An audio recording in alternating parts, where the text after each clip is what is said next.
But reading means extensive reading, and the listening means like extensive listening, where you focus on the message and things like that. And 25% of the time should be spent on speaking and writing, where the learners talk to each other, they talk with the teacher, they have monologues and things like that. And then the writing part is they write, trying to communicate messages and so on, that sort of thing. And the deliberate learning strand is where you study language features like vocabulary and grammar and pronunciation, spelling and discourse and all of those sorts of things. And you do it by deliberate attention and rote learning and that kind of stuff. The fourth strand is the fluency development strand. And this is the strand where you learn nothing new from the point of view of language, but you become really good at using what you already know. I have lots of stories about fluency development. One of my stories about fluency development is I lived in Japan for a year or so, and I used to go to the post office and send a letter back to my son in New Zealand. And I'd go into the post office and put the letter on the counter, and the man would take it and weigh it, and then he'd say, "How could you do it?" And I'd go, and so he'd get his calculator, type the number on the calculator and show me. Okay, now this went on for 2 or 3 weeks, and then I thought, this is stupid, because I know all of the numbers in Japanese. You ask me what the number should be, I tell you what the number is, no problem. But when I go to the post office and put my letter down, I can't understand what this guy says. So I sat down with my Japanese teacher, and the teacher said numbers, and I pointed to the numbers. So we go 1, 2, 3, 4, 5, 6, 7, 8, 9, 10, write the numbers, and the teacher says 3, 6, 10 in Japanese. And I'm pointing like this, you see. And we do that for a few minutes, really hot and tired, and then come back again and do it again. And after a little bit of practice, you get very fast at recognizing. And then, of course, 10 yen or 10 won is not going to buy anything. So you have to then go to make a little matrix of up to 100 and so on like that. And you do that practice, getting fast at recognizing. And I still remember the day when I went into the post office, put my letter across, and the guy says, "Hakusanjun," and I pull the right money out of my pocket, put it on the counter, walk out the doorway and trip over going out the door probably. But that's fluency development, making the best use of what's already known. And in the fluency development strand of a course, okay, who's stolen the chalk? Come on, put your hand up. Who's stolen the chalk? Oh, I must have eaten it. It's disappeared. It's like my wife in a supermarket. It's like the Bermuda Triangle. Go into a supermarket, disappeared. Never see her again. That's why we have cell phones. Call up each other in the supermarket. Now I've forgotten what I wanted to write. Okay. The fluency development strand needs to have separate fluency development for listening, speaking, reading. I did that on purpose in case I lose this piece. And I found the other piece. Okay. Needs to have separate it focuses on listening, speaking, reading, and writing. So the nature of fluency development, the conditions required, are listed on the handout. So the number one condition here is the learner's focus is on receiving and conveying meaning. So fluency development activities are essentially message-focused, communicative type activities. Not always, but most of the time they should be like that. The second one on the list is probably the most important one, and that is fluency development materials have to be really easy. So if you do reading fluency development, the learner should be reading really easy reading material. There are no unknown words, no unknown grammar. Everything is easy. Everything is known. It's the same with speaking. When they do speaking development activities, what they're saying are things that they already know well, using words that they already know, and so on. And it's the same with listening and writing.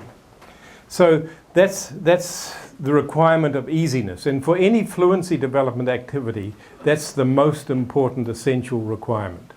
If you want to make a fluency development activity, make sure it's easy material. The third one on the list is some pressure or encouragement to perform at a faster than usual speed. So I think this is probably the number two, if we rank them, the second most important requirement. You'd work with easy material, but you're sort of pushed to go a little bit faster with that easy material than you would normally go. And then the number 4 on the list is there is a large amount of input or output. So that fluency development activities should take up about a quarter of the course. And so there should be large quantities of reading for fluency or large quantities of speaking for fluency. And so quantity is very important. So they are the conditions. The typical activities are speed reading. So speed reading course is, I talked about that in the plenary. Skimming and scanning, repeated reading is where people read the same material again. 4-3-2 is my favorite speaking fluency activity. Learners work in pairs and you choose a really easy topic. I've just done a book called What Every EFL Teacher Should Know, and in the back of the book there's a list of 100 easy topics. You can just photocopy, blow it up, put it on the wall of the room, and you don't have to think of what will the topic of the 4-3-2 activity will be, because you've got a list there and the learners can just choose from that.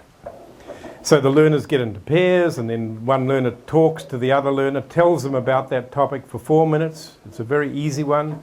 Then the teacher says, change partners. And if you did it in a room like this, not so suitable, then the people at the end of the row would move one back, and then you would have a new partner and you tell exactly the same talk, but in 3 minutes. And then change partners exactly the same in 2 minutes.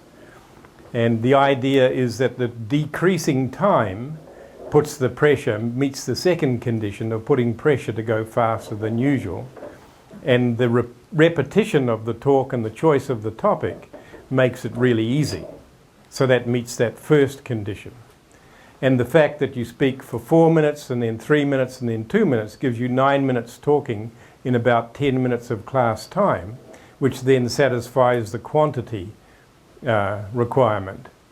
And then the fact that you have a new audience for each talk makes it more meaningful communication, because you're telling something, you're not telling the same person the same thing 3 times, which would then lose its communicative function. So by changing partners, you then satisfy the fluency development condition requirement of a message focused or conveying meaning. So you're still conveying meaning. So that 4-3-2 then meets all those 4 fluency development requirement conditions. 10-minute writing is another one. People are starting to do research on 10-minute writing now. Learners just write for 10 minutes each day. And the teacher says go, and then they write about anything they like. And the teacher doesn't mark the work. It's particularly important you don't mark the grammar or anything like that. The teacher might glance at it and say, really interesting, write some more about this next time. Or tell me more about that. Or I didn't understand what you wrote here. Explain it more next time. And you just respond to the meaning. And you could say, the grammar errors will become, fossilized and things. Well, you can deal with them in another strand of the course when you do language-focused learning. But for fluency development, it's important not to slow people down by concentrating on errors. Because if you concentrate on errors, then you won't increase the speed of your writing. That's 10-minute writing. And so you've got, where are we? And listening to easy stories. I'm just waiting for research to be done on developing listening fluency. With the new technology of digital recorders, we can now speed up or slow down the recording and it still sounds good. This is just fantastic. You just think of that for fluency development activity, where you can listen slowly, say at 80% of the normal speed, and then you've done that, and then you click it up to 90 or 100%, the normal speed, and then you go 110% of the normal speed. It'd be fantastic things for developing listening fluency. Okay, so there's a whole range of activities then across these 4 skills of listening, speaking, reading, writing, and each one of these should take up a quarter of this strand. So being very mathematical, that means that 1/16 of the total course time, so it's 1/4 of 1/4, should be listening fluency development. And 1/16 of the total course time should be speaking fluency development. So one quarter of 1/4, yeah? You get that? Now, you don't want to get too hung up on 1/16. Oh, I've got a problem. I did 3 30-seconds instead of 1/16. Don't get too worried about that. But it's just a way of trying to provide some rational way of saying, well, how much should you do?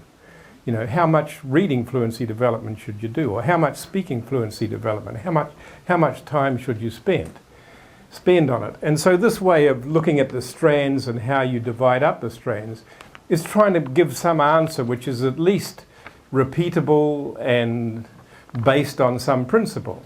If our principles change, then we'll change the quantities. But at least it's good to have some rational way of deciding. So now what I want to do is to look at reading fluency in more detail.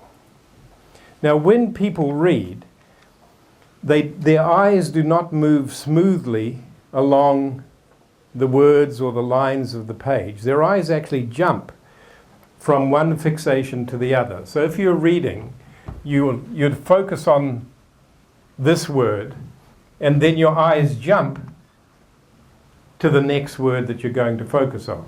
So your eyes actually make those jumps and fixations. So these points of looking at something here are called fixations. And these jumps here, we call jumps. There's actually a more technical name for them. They're actually called saccades or saccadic jumps. If you want to impress people that you've been to the conference, talk about saccadic jumps. Okay, if you want them to understand, just talk about jumps. Now, it used to be thought that as your reading speed got faster, your jumps got bigger. But that turns out not to be true.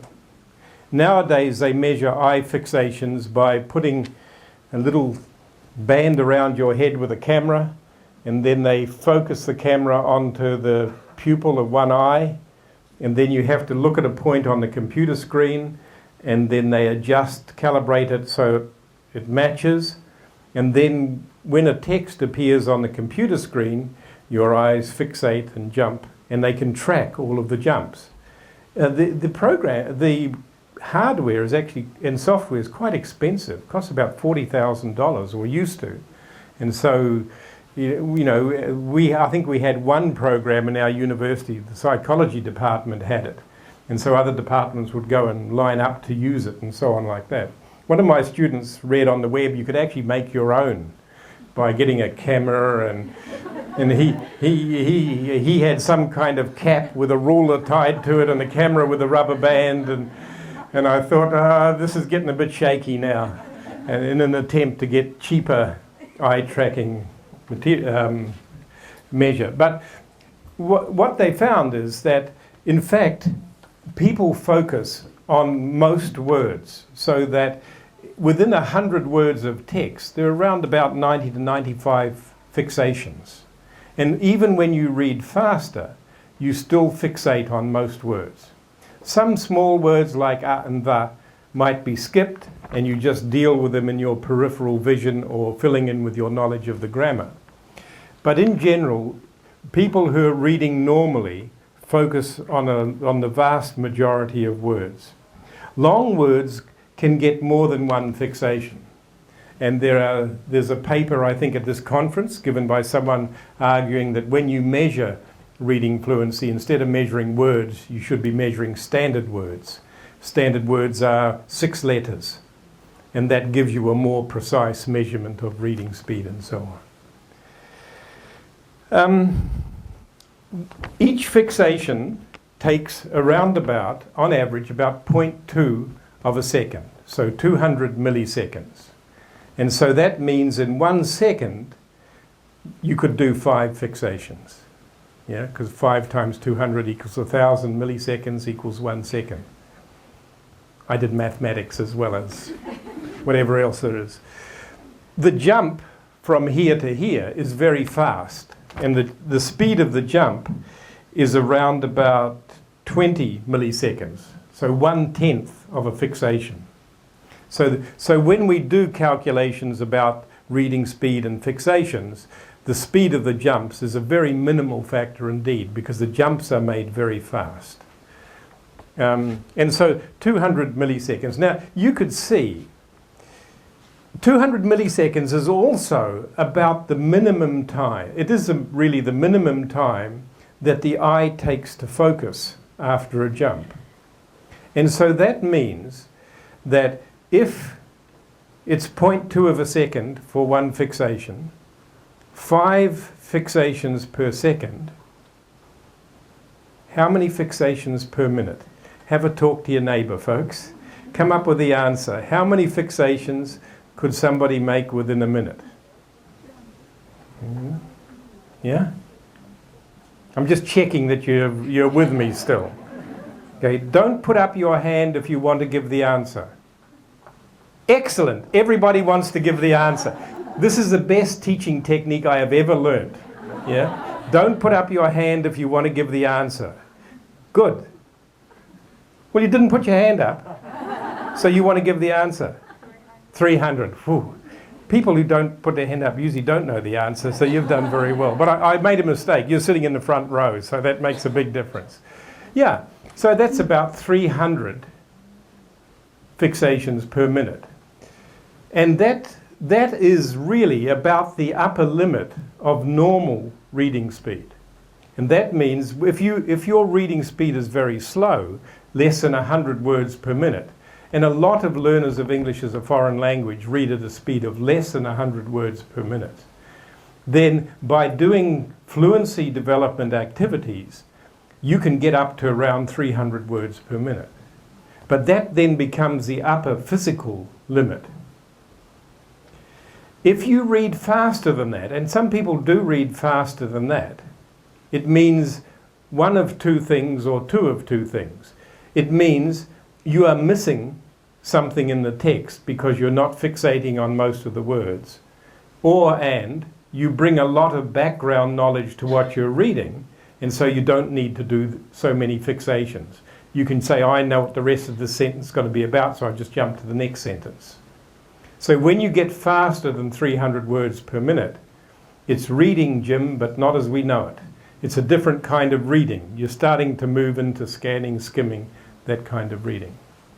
So if you get, reading speed reading course, read at speeds at 800 words per minute or 1,000 words per minute, well, they're talking about a different kind of reading. Now, it's a little bit more complicated than that. And what makes it a bit more complicated is that when people read and they make fixations, sometimes they don't jump forward, they jump backwards. And it's called a regression. And so they jump to here and then they think, oh, not sure I understand, so they might jump back again. Okay. Now, the regressions roughly balance out the fixations that we don't make, because we don't fixate on 100% of the words, we fixate on around about 95% of the words or so on. Regressions are about, 15, maybe more or less. And when you put the regressions up against the words you don't focus on, you still come out at around about 300 words per minute. So they sort of balance each other out. Okay, here's a problem for you. And the problem is, you now have some basic understanding of the physical things that happen when you read, about your eye movements. Let's imagine that someone has done a speed reading course. So you measured their reading speed at the beginning by giving them a text and seeing how long it took them to read it and answer the comprehension questions. You don't measure the comprehension question time. And then you do a speed reading course and their speed increases. Then you measure, yep, it's increased. Now, what changes when somebody increases their reading speed? So we've got jumps, fixations, And fixations, we got, oh, sorry. Was it?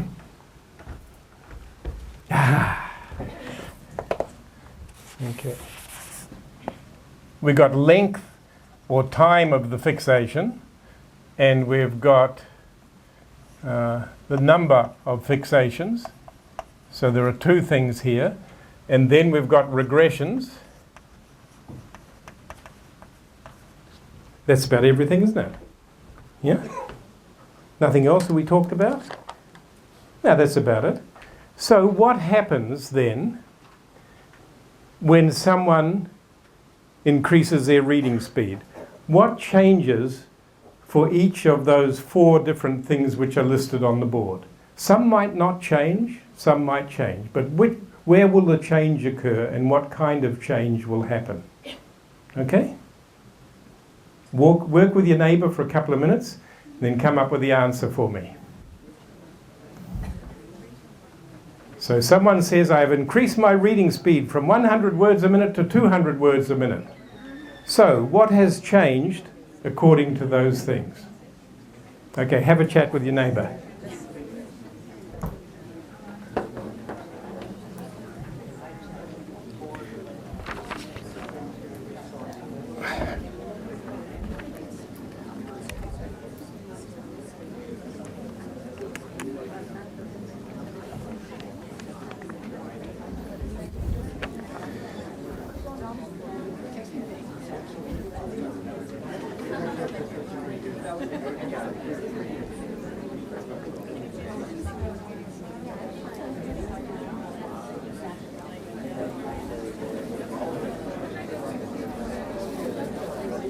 They're 20 milliseconds.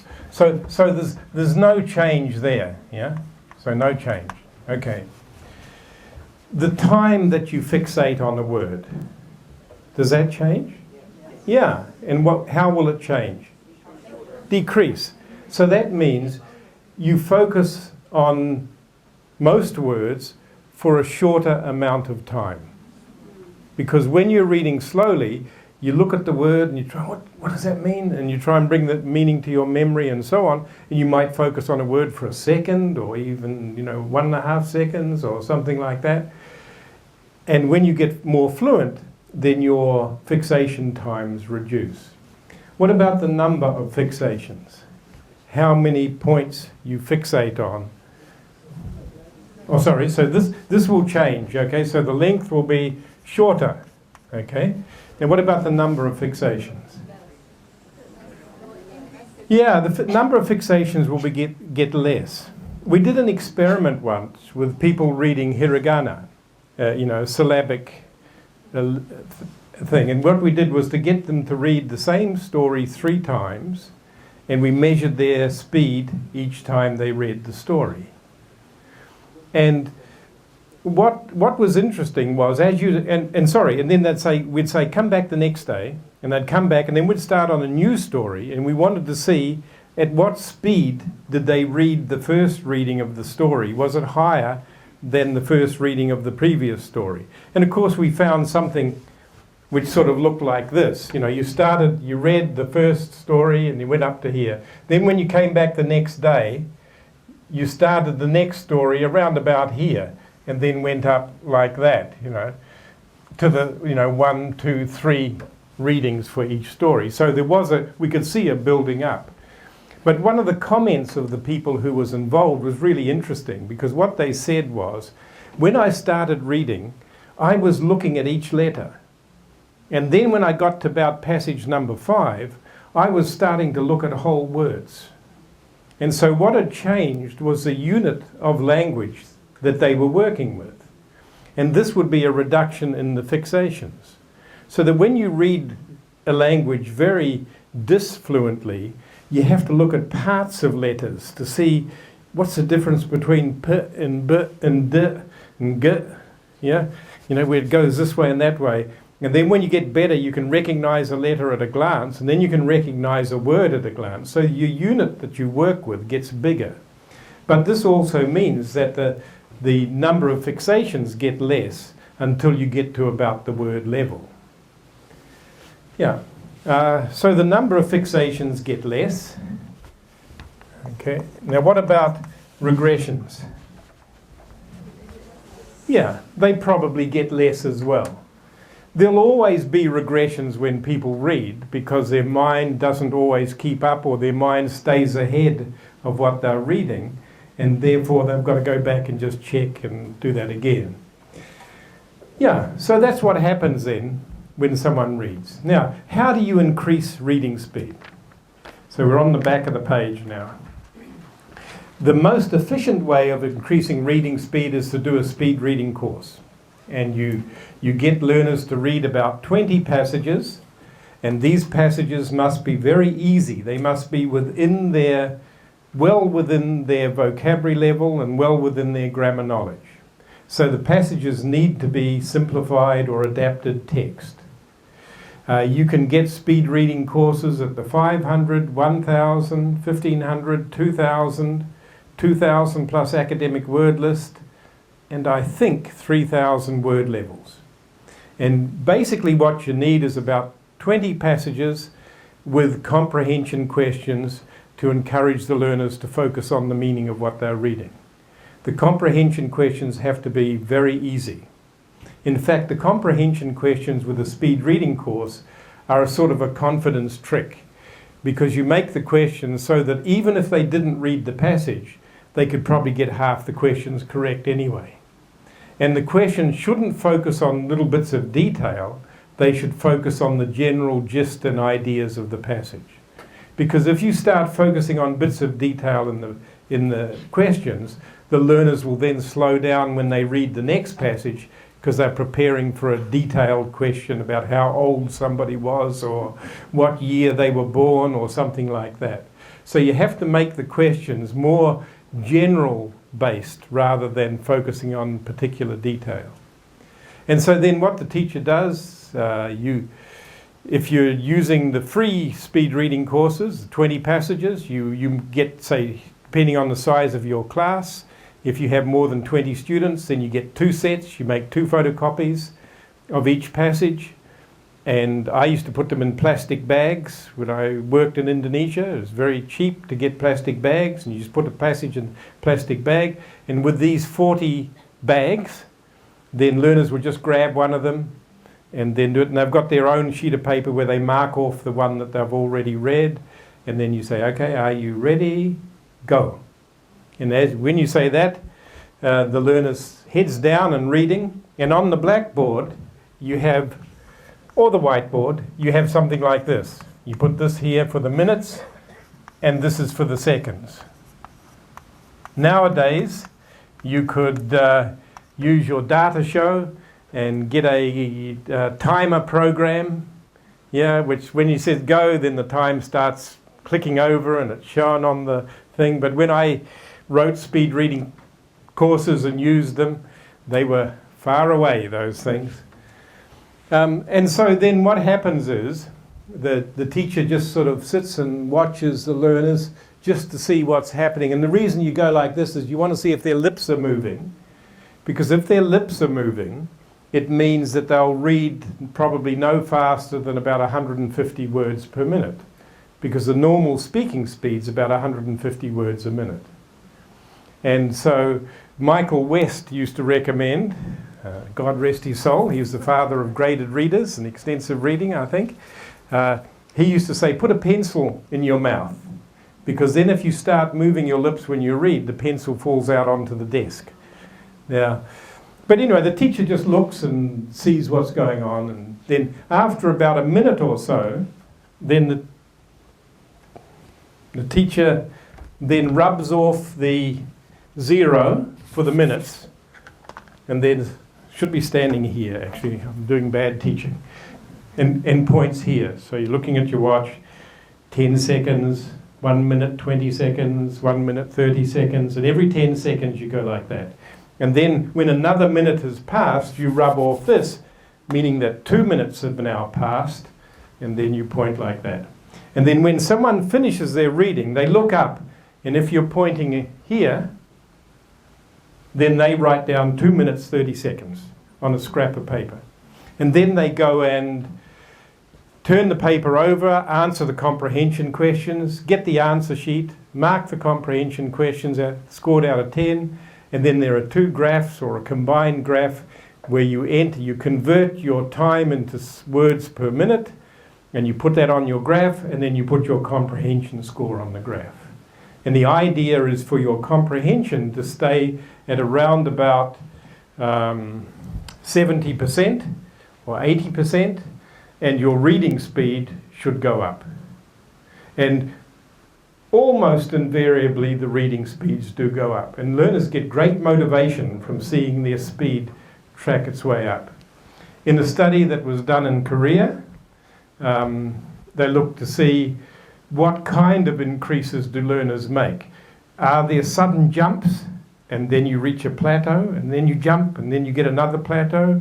Or is it a gradual increase? Or is it very erratic increase and so on, reflecting the social life of the people who are doing the speed reading? If you had a bad night or a long night out before, your reading speed goes down and so on like that. About 90% of the learners just had a gradual increase. Each passage seemed to add a little bit more to their reading speed as they did it. A few people had a plateau form and a few had a very irregular form, but most were just making a gradual increase by far. Now let me think. So that's how you do a speed reading course. And so then that takes about probably 7 or 8 minutes. And the first ones you have to explain to the learners what to do and get the passage and that. And when you answer the questions, don't look back at the passage. You have to do it from your memory. And here's how to get the answer sheet. You train them in the mechanics of doing it. And then if you have a really good student in your class, you can say, you're really lucky because I'm going to let you run the speed reading today while I go outside and have a cigarette or what other vice that I want to indulge in that day. But you can try and get yourself out of the work so someone else is controlling the time and saying stop or go or something like that. So with the speed reading course then, you'll find that almost every learner will increase their reading speed, particularly if their reading speeds are less than 100 words per minute. If you want to work out the most reliable way of seeing what someone's reading speed is, they should probably read 3 different passages at different times, and you take the average of those passages. When we did research, we tried many ways of calculating the before and after speed. The most conservative and the most reliable was simply taking the average of the first 3 and the average of the last 3. Because if you take the first passage, then learners don't really understand what it's about and have very slow speeds. And so you're probably overestimating the gains. Good. Okay. So in the study in Korea, the average increase was 52%. So they increased by 73 words per minute, this group of students. You always find substantial increases. In a way, it's something that's almost unbelievable. If somebody said, by spending about 7 minutes for 20 times, which is just over 2 hours in total, you can increase people's reading speed by at least 50%, and quite a few people will double their reading speed. You wouldn't believe them. It sounds too good to be true. But in fact, it does work. So it's really worth doing. We also looked to see whether the increase in the first 10 texts was greater than the increase in the last 10 texts. Was it worth reading the second 10 texts or stopping at the first 10? It turned out it's worth doing all 20. Most people make their biggest increase around in the first 10, but they still made gains in the second 10 texts as well. So it is worth persisting to the end. And so that's a speed reading course. There's been research to look at, how many times a week should you do it? Should you do it once a week, twice a week, 3 times a week, 4 times a week? My PhD student who looked at that couldn't find any difference between doing it at those different times. I sort of felt it should be around about 3. It's like exercise. If you only do it once a week, then all the rest of the time you're back to where you started when you get to the other one. But it doesn't seem to be like that for speed reading. I'd probably recommend doing it at least twice a week. And it only takes a few minutes each time to do it.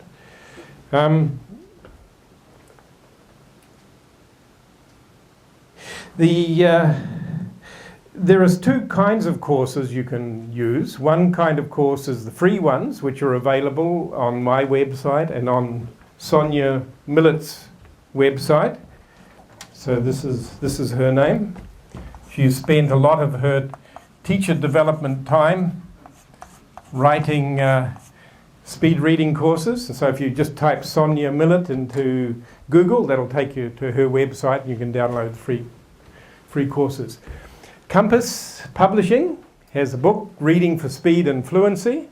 And that was a very interesting book to do because we tried to figure out a way to make the text even easier for the learners. And the way that we came to make the text easier was to have a group of 5 texts on the same topic. And so learners then would read a text, answer comprehension questions, measure their speed and comprehension and so on. Then they'd read another text on a closely related part of that topic. And they would do that for 5 times before we switched to a new topic.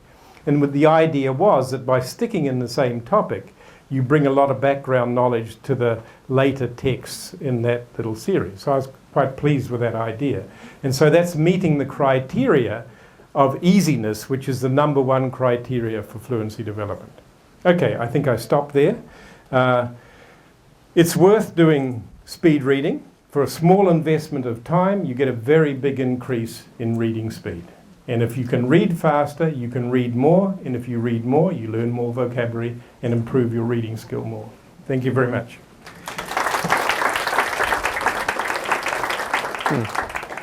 Oh, we have 2 minutes for questions.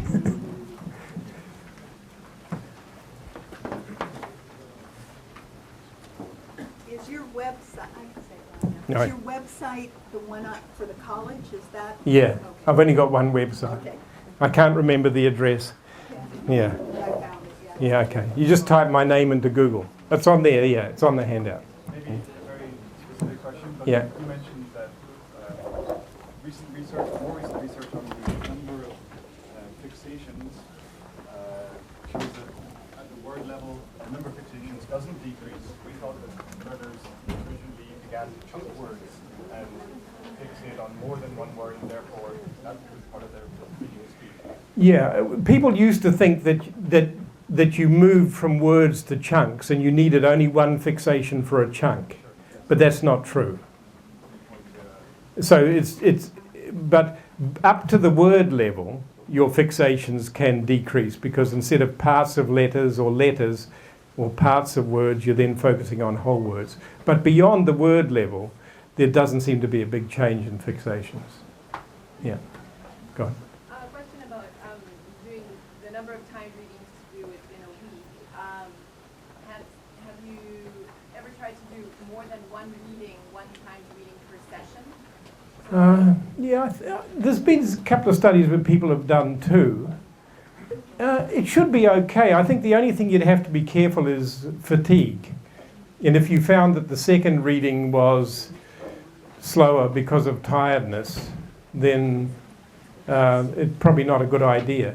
It's quite a demand to ask someone to read about 500 words in just 2 or 3 minutes and then answer 10 comprehension questions and then do the various calculations and things. It's quite a bit of work. Yeah. Good, thank you.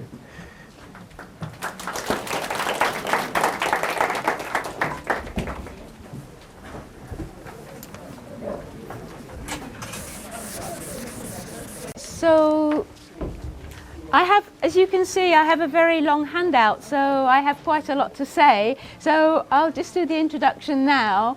I'm Amanda Gillis-Furutaka. I work at Kyoto Sangyo University with Tom Robb and a number of other people who are here. And I'd like to talk today about our extensive reading program and research I've been doing into why our extensive readers are in fact extensive translators into Japanese, into English, from Japanese to English to Japanese. So we started our extensive reading program a long time ago, and there's going to be another session a little later this afternoon to tell you about that. Until April 2013, we had about 3,000 students doing extensive reading. I work in the Department of English, and my students are English majors. The students doing extensive reading borrow their books from the university library, and we use the Moodle Reader, M-Reader now, is a way of evaluating how many words they have read. The students are given a target number of words to read each semester, and if they reach the target, then they get 20% of their final course grade for that. The students that I'm talking about this afternoon, the student population that I was sampling are the general English program students from 8 faculties who are taking required English classes, so not the English majors, but the English majors do extensive reading too. 2 years ago, I did a small research project into extensive reading based on interview method to find out why some readers were really taking off on the program and others just never got started. And what emerged from that, as it does in interesting research, is not what I expected. The ones that were struggling, and even the good readers, told me that they were spending a lot of time translating. And so the extensive reading was really exhausting for them, very tiring, because they were reading everything twice. And so I thought, well, this is really interesting. I've got to find out more about what's going on. Excuse me, Amanda, but I don't know which file is yours. Oh, it's it's in the folder. There are an awful lot of files in here. Do we have a mouse? Yes, right here. Okay. It's in presentations. Oh, here we are. And here we are.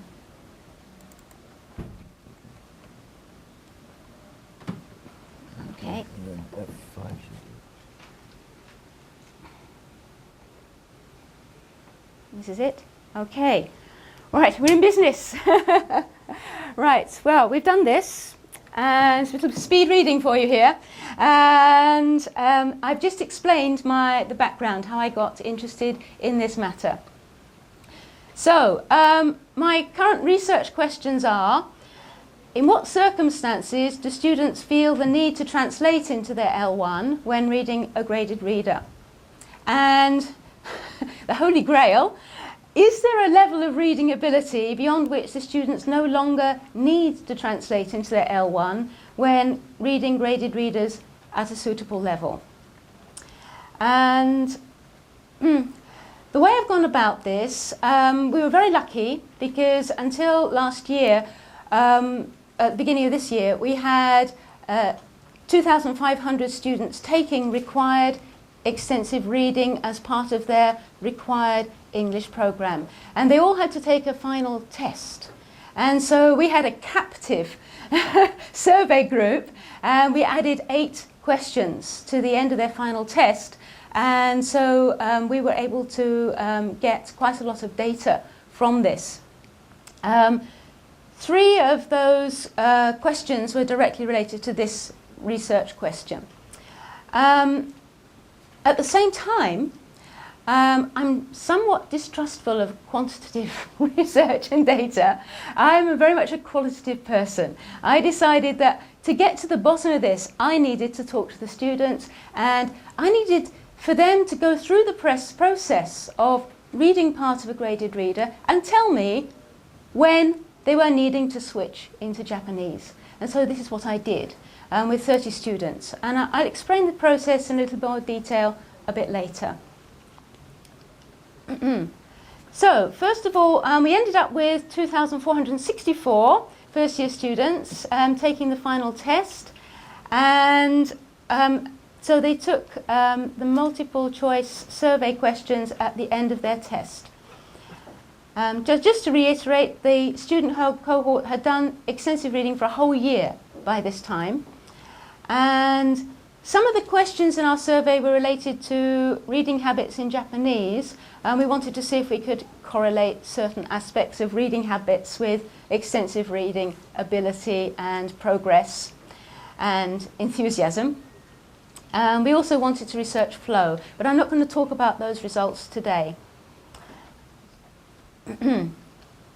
So, my first question, when you started the extensive reading program in April, how often did you translate what you read into Japanese? I hope you can see the numbers. Now, the top row across, words read in thousands. So 0 to 49 means 0 to 49,000 words that they read, 4,900 words that they read. No, 150,000. No, 0 to 49,000 words that they read during that whole year. Okay, and then the middle band, 50 to 149,000, and then 150,000 plus. So going from left to right, we've got the low motivated, ones that didn't read much, the middle range, and then the readers, as I've called the more diligent readers. So the 8 things they could check.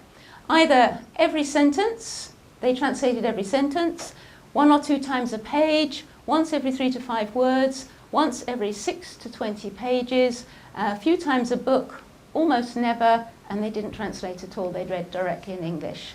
And the figures say it all, don't they?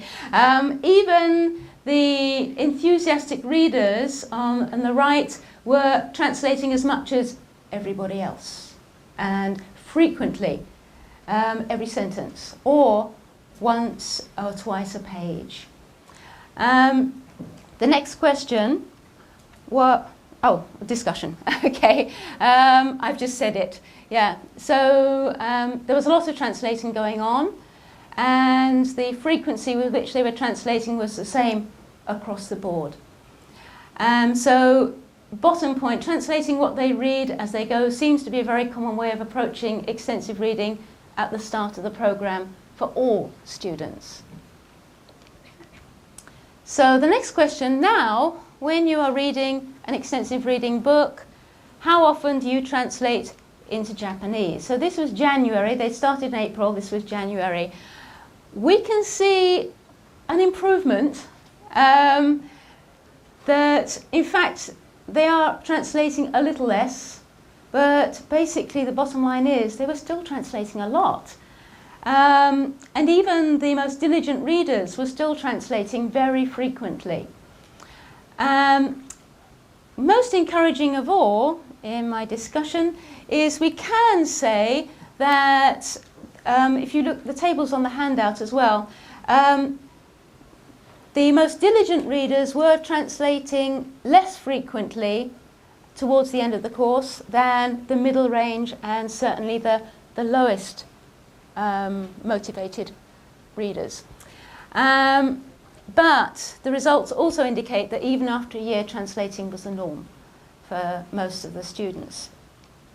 Question 8.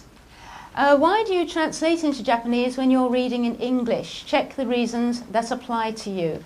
On this table graph, you can't see the reasons. I'll come to those in a minute. What you can see is there's a big spike at number 4 and number 7.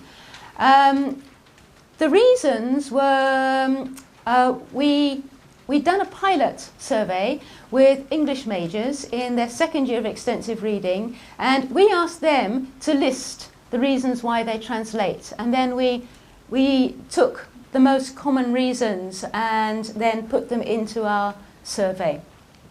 So, the most common reason for translating when students didn't understand is to get the meaning of a sentence, often at sentence level, not the word level. And the next most common reason was to understand the narrative flow of the story. I think that's quite interesting because they were translating because they didn't want to lose the thread of the story. That was very important for them. Possibly for two reasons. Optimistically, we could say they were enjoying the story and they were into it. But realistically, they have, with Moodle Reader, they have a comprehension quiz at the end, and they have to get 6 out of 10 questions correct to be awarded the number of words for that book and for them to reach their target and get the grades for that class. So it is very important for them to understand the flow of the narrative. Third most common reason, when they didn't know a word, a single word, they would often, I'll come to this a bit later, but translate around it and then see if they could work out the meaning of the word. Next to that was, if they don't think in Japanese, they couldn't understand the contents. And this came out very strongly in my interviews. Especially the lower level students really felt that unless they could think it through in Japanese, it just hadn't gone into their heads. Oh, sorry, I've gone ahead too fast. Next to that,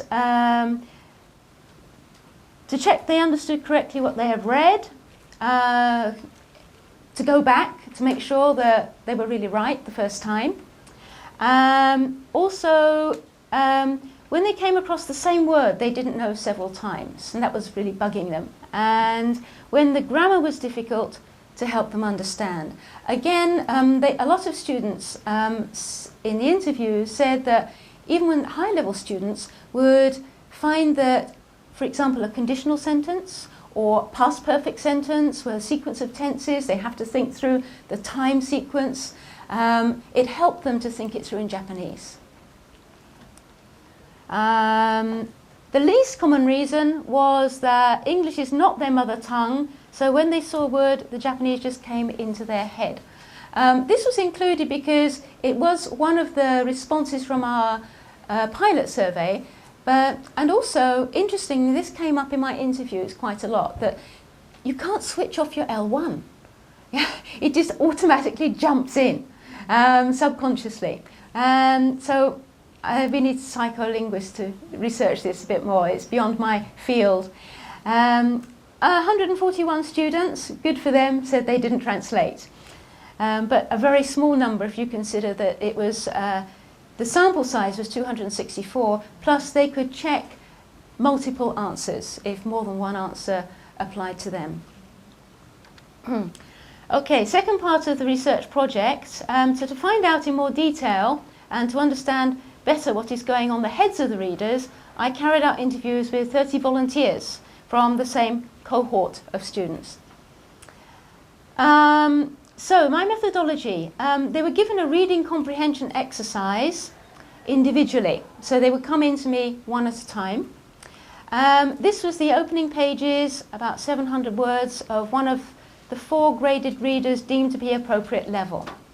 I deemed their appropriate level by asking them to read aloud to me, first of all. And I listened very carefully and made a guesstimate as to their level. I didn't ask them which class they were in, which course they were taking. I didn't want that to prejudice me in any way. And I didn't know any of the students. So 1 or 2 times I did mess up. One student came in and said, "Oh, I'm really glad to meet you. I spent some time in the UK." And I thought, so I immediately, in my mind, put her at a higher level than she really was. But anyway, it was a very rough and ready way of calculating, but I needed a base point. So they were given a text to read silently.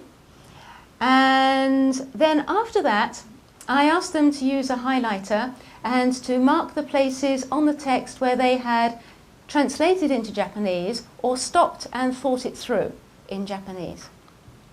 And then after that, during the course of our conversation about extensive reading, their reading habits, I went through the passage with them and asked them to explain what was going on in each of the places that they had highlighted. And then after that, I transcribed and analysed the data. Okay, I think that covers that slide. So just to give you an idea of who these volunteers were, 17 male, 13 female. They weren't in my classes.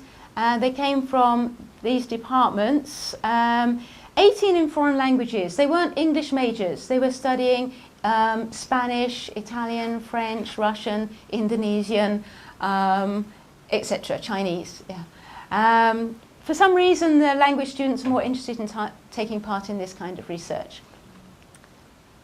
The reading levels of the students, I was really lucky. I got this nice bell curve. A lot of them were average. Now, this is the Kyoto Sangyo University reading level. So our reading level 5 corresponds to CFR A2. Yeah, so 4 and 5 were sort of A1, A2. 3, 4, 5, A1, A2. And then 6 and 7 would be B1, 8 and 9 would be B2. If you're familiar with, I don't know how you think about reading levels, but for me the CFR banding is quite helpful. Has this method been used before for investigating extensive readers? I don't think so. I haven't come across it in any of the literature. I came across a couple of studies by Davis and Bistodeau in 1993 and Kern in 1994, who were looking at students who, and it was more of an intensive reading situation. And they used read aloud protocols. So what happens is the students are reading a passage which is quite difficult, and as they're reading, they are thinking aloud to the researcher. And so they're actually talking through their process of reading. So they're reading a bit and, oh, I don't understand this word, I better go back and check what I just read in the line before. That kind of process. I didn't feel this was suitable for the extensive reading experience. So I decided to go with the reading it once through and then go through again and highlight. So the materials I used 4 texts at 4 levels. I'm being a bit cagey about the publishers because I'm a little bit critical about some of the texts. It will emerge from a little bit later. So as I say, there were A1, A2, I've taken that sideways, B1, B2. But they were roughly around the right level for the students I was interviewing. The A1 text was by publisher A because it was below the level produced by the other publisher. And then the other 3 were by the same publisher. They were used because none of them were actually in our program at that time. So what emerged from the interview is that there seem to be 4 groups of reasons why the students are translating. The first, for me, most interesting, that needs much more research on my part, is the role of the L1 when thinking. As a language learner myself, I'm very aware of when I'm thinking in English, trying to work out what people are saying to me in other languages or what I'm reading in another language. And so I know where the students are coming from. And I think many people in the audience, everyone here, knows where the students are coming from, the role of the L1. The second group of reasons were deliberate strategies being employed by the students, conscious strategies, to aid their comprehension. The third group of reasons were language-related reasons, basically where their language level was below the level of the reading text. Or also, just they haven't had enough practice in certain grammatical structures or in the vocabulary that they were coming across. And the fourth group of reasons were related to the contents and the style of the text, the readability of the text itself. I'm going to be talking about this reason tomorrow in the readability colloquium. So I don't want to spend too much time on that today. So first of all, the role of the L1 when thinking. The lower level students felt they couldn't understand if they didn't think in Japanese. So I've included the Japanese in Romaji, but I'll just read the English. In all of these examples, A is me. I'm Amanda. Okay, so the student said, it won't go into my head. I asked, it won't go into your head? And I'm not confident about the meaning. Okay. And another student said, if I don't translate, I can't grasp the contents. You don't have much confidence? If it's only in English, it's a bit... ... which is better, to translate or to read directly in English? I prefer to translate. Yeah. But reliance on the L1 for thinking is not just related to the level of the L2. A higher level student reported that Japanese comes into their mind first, subconsciously. It seems difficult to switch off the L1 at times. This student said, if something doesn't come into mind immediately, I end up translating. I said, I see. You translated. How about fields? Didn't you know this word either?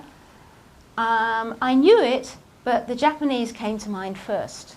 So for some irritating reason for her, just the Japanese came into her head. A few more examples. A student said, when I'm reading something easy in English, the Japanese translation comes into my head simultaneously. Again, not able to switch off the L1. So I said, I see. If it's complicated, I go back. I said, yes, so you don't read directly in English? That's right. You are translating into Japanese all the time. I'm translating most of the time. Poor thing. No wonder they say extensive reading is very time-consuming and very tiring. Yeah. 4 lower level students reported they needed to think in Japanese to get an image in their head. That's to understand the scene and the action.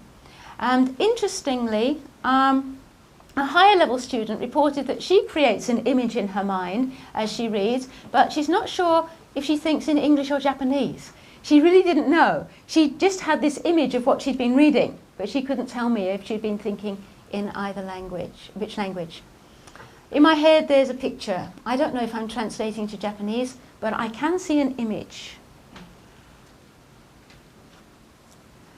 So translating gives confidence and a sense of security. Thinking sentence by sentence increases their confidence in understanding. Here I am actually paraphrasing what a number of students reported. They worry that if they skip a part they don't understand, they will not be able to follow the story. I explained a little earlier how important it is to them to get the story. There's a lot hanging on it. They feel confident that they understood the English if they can translate it into Japanese. This is like a trophy, badge of honor. Yes, I understood the English because I can translate it into Japanese. And many prefer to translate if they have time to do so. It's just kind of this reassurance, they got it.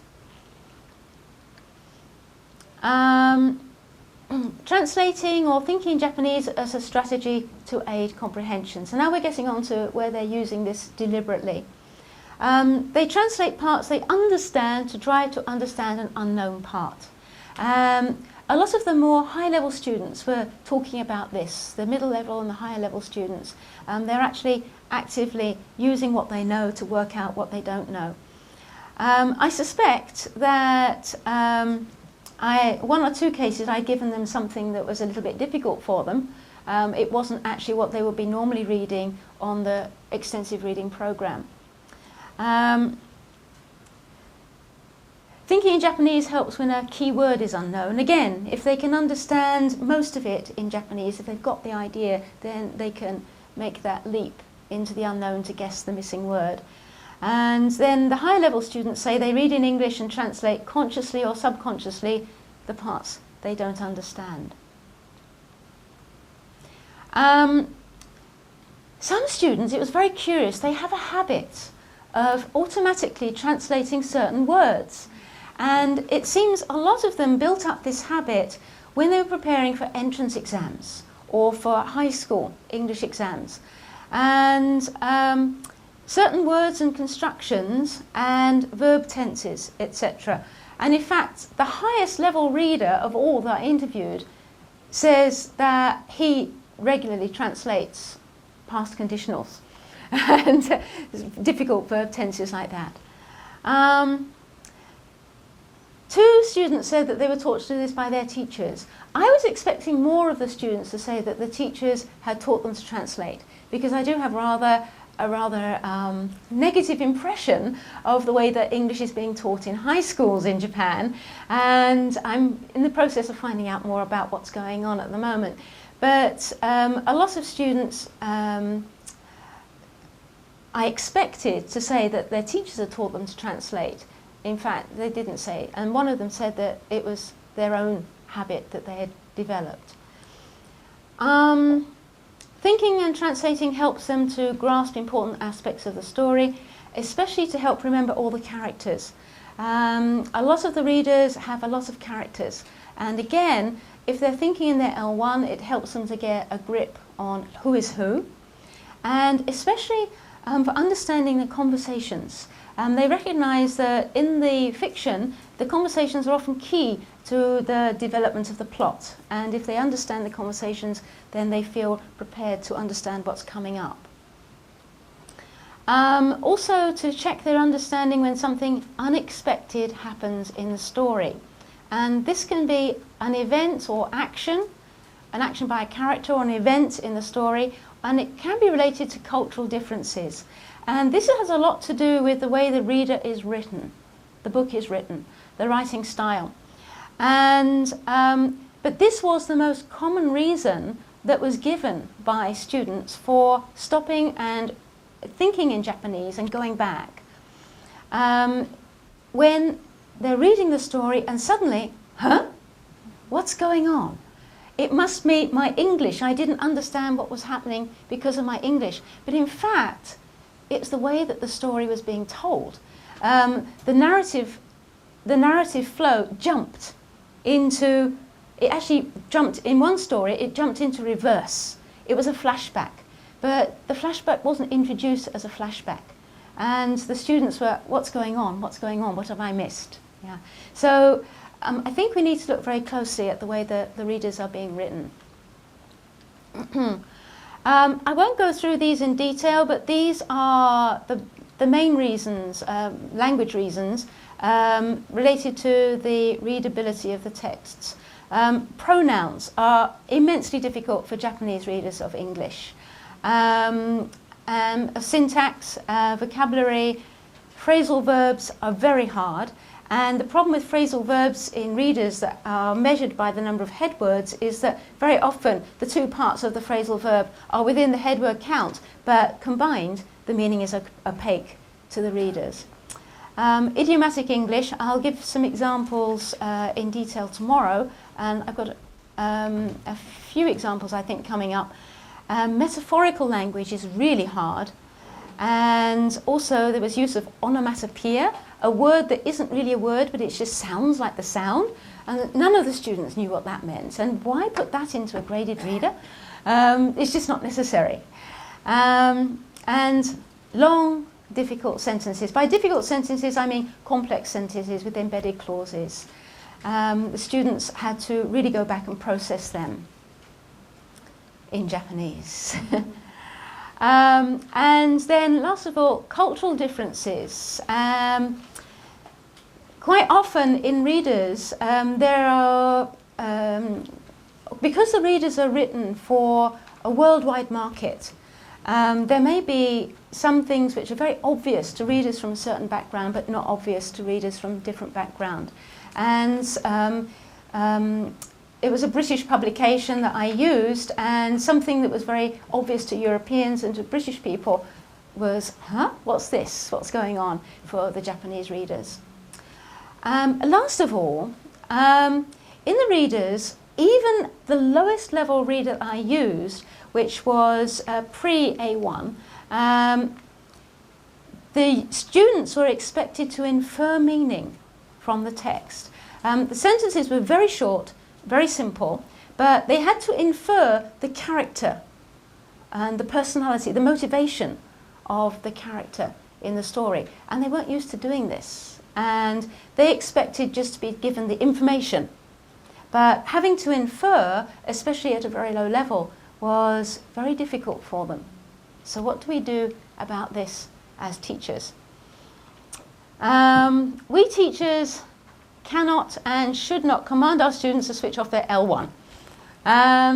But we can persuade them of the benefits of minimizing their use of the L1.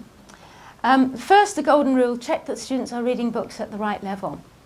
In our program, the students are very tempted to try to read books at a higher level because the higher level books have more words and they have to read fewer words to reach their target. It's a bigger bang for the buck. Yeah.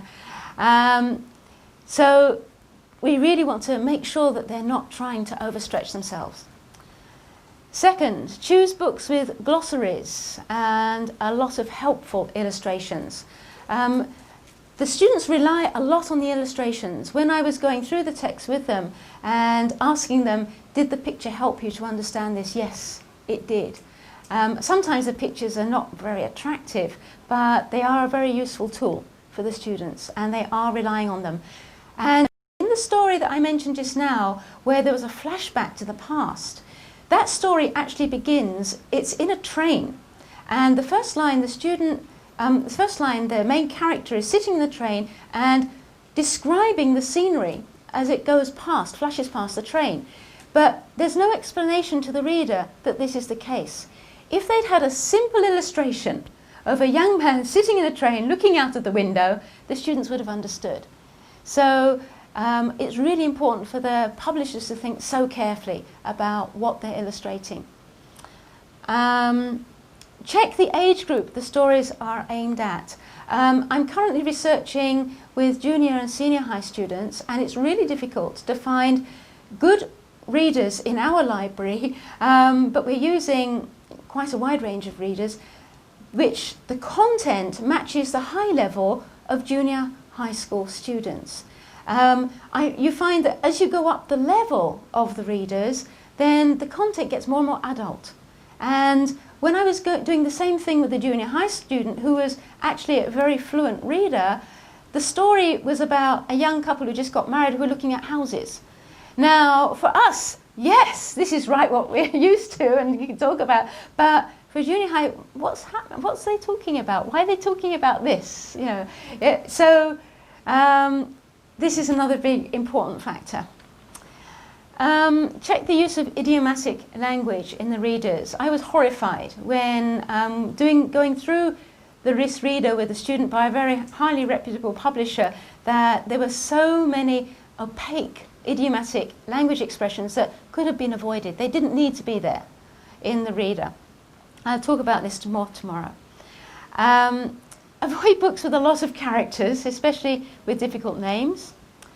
Point out that reading directly in English is faster and more fun. Suggest skipping unknown words to see how much they can still understand.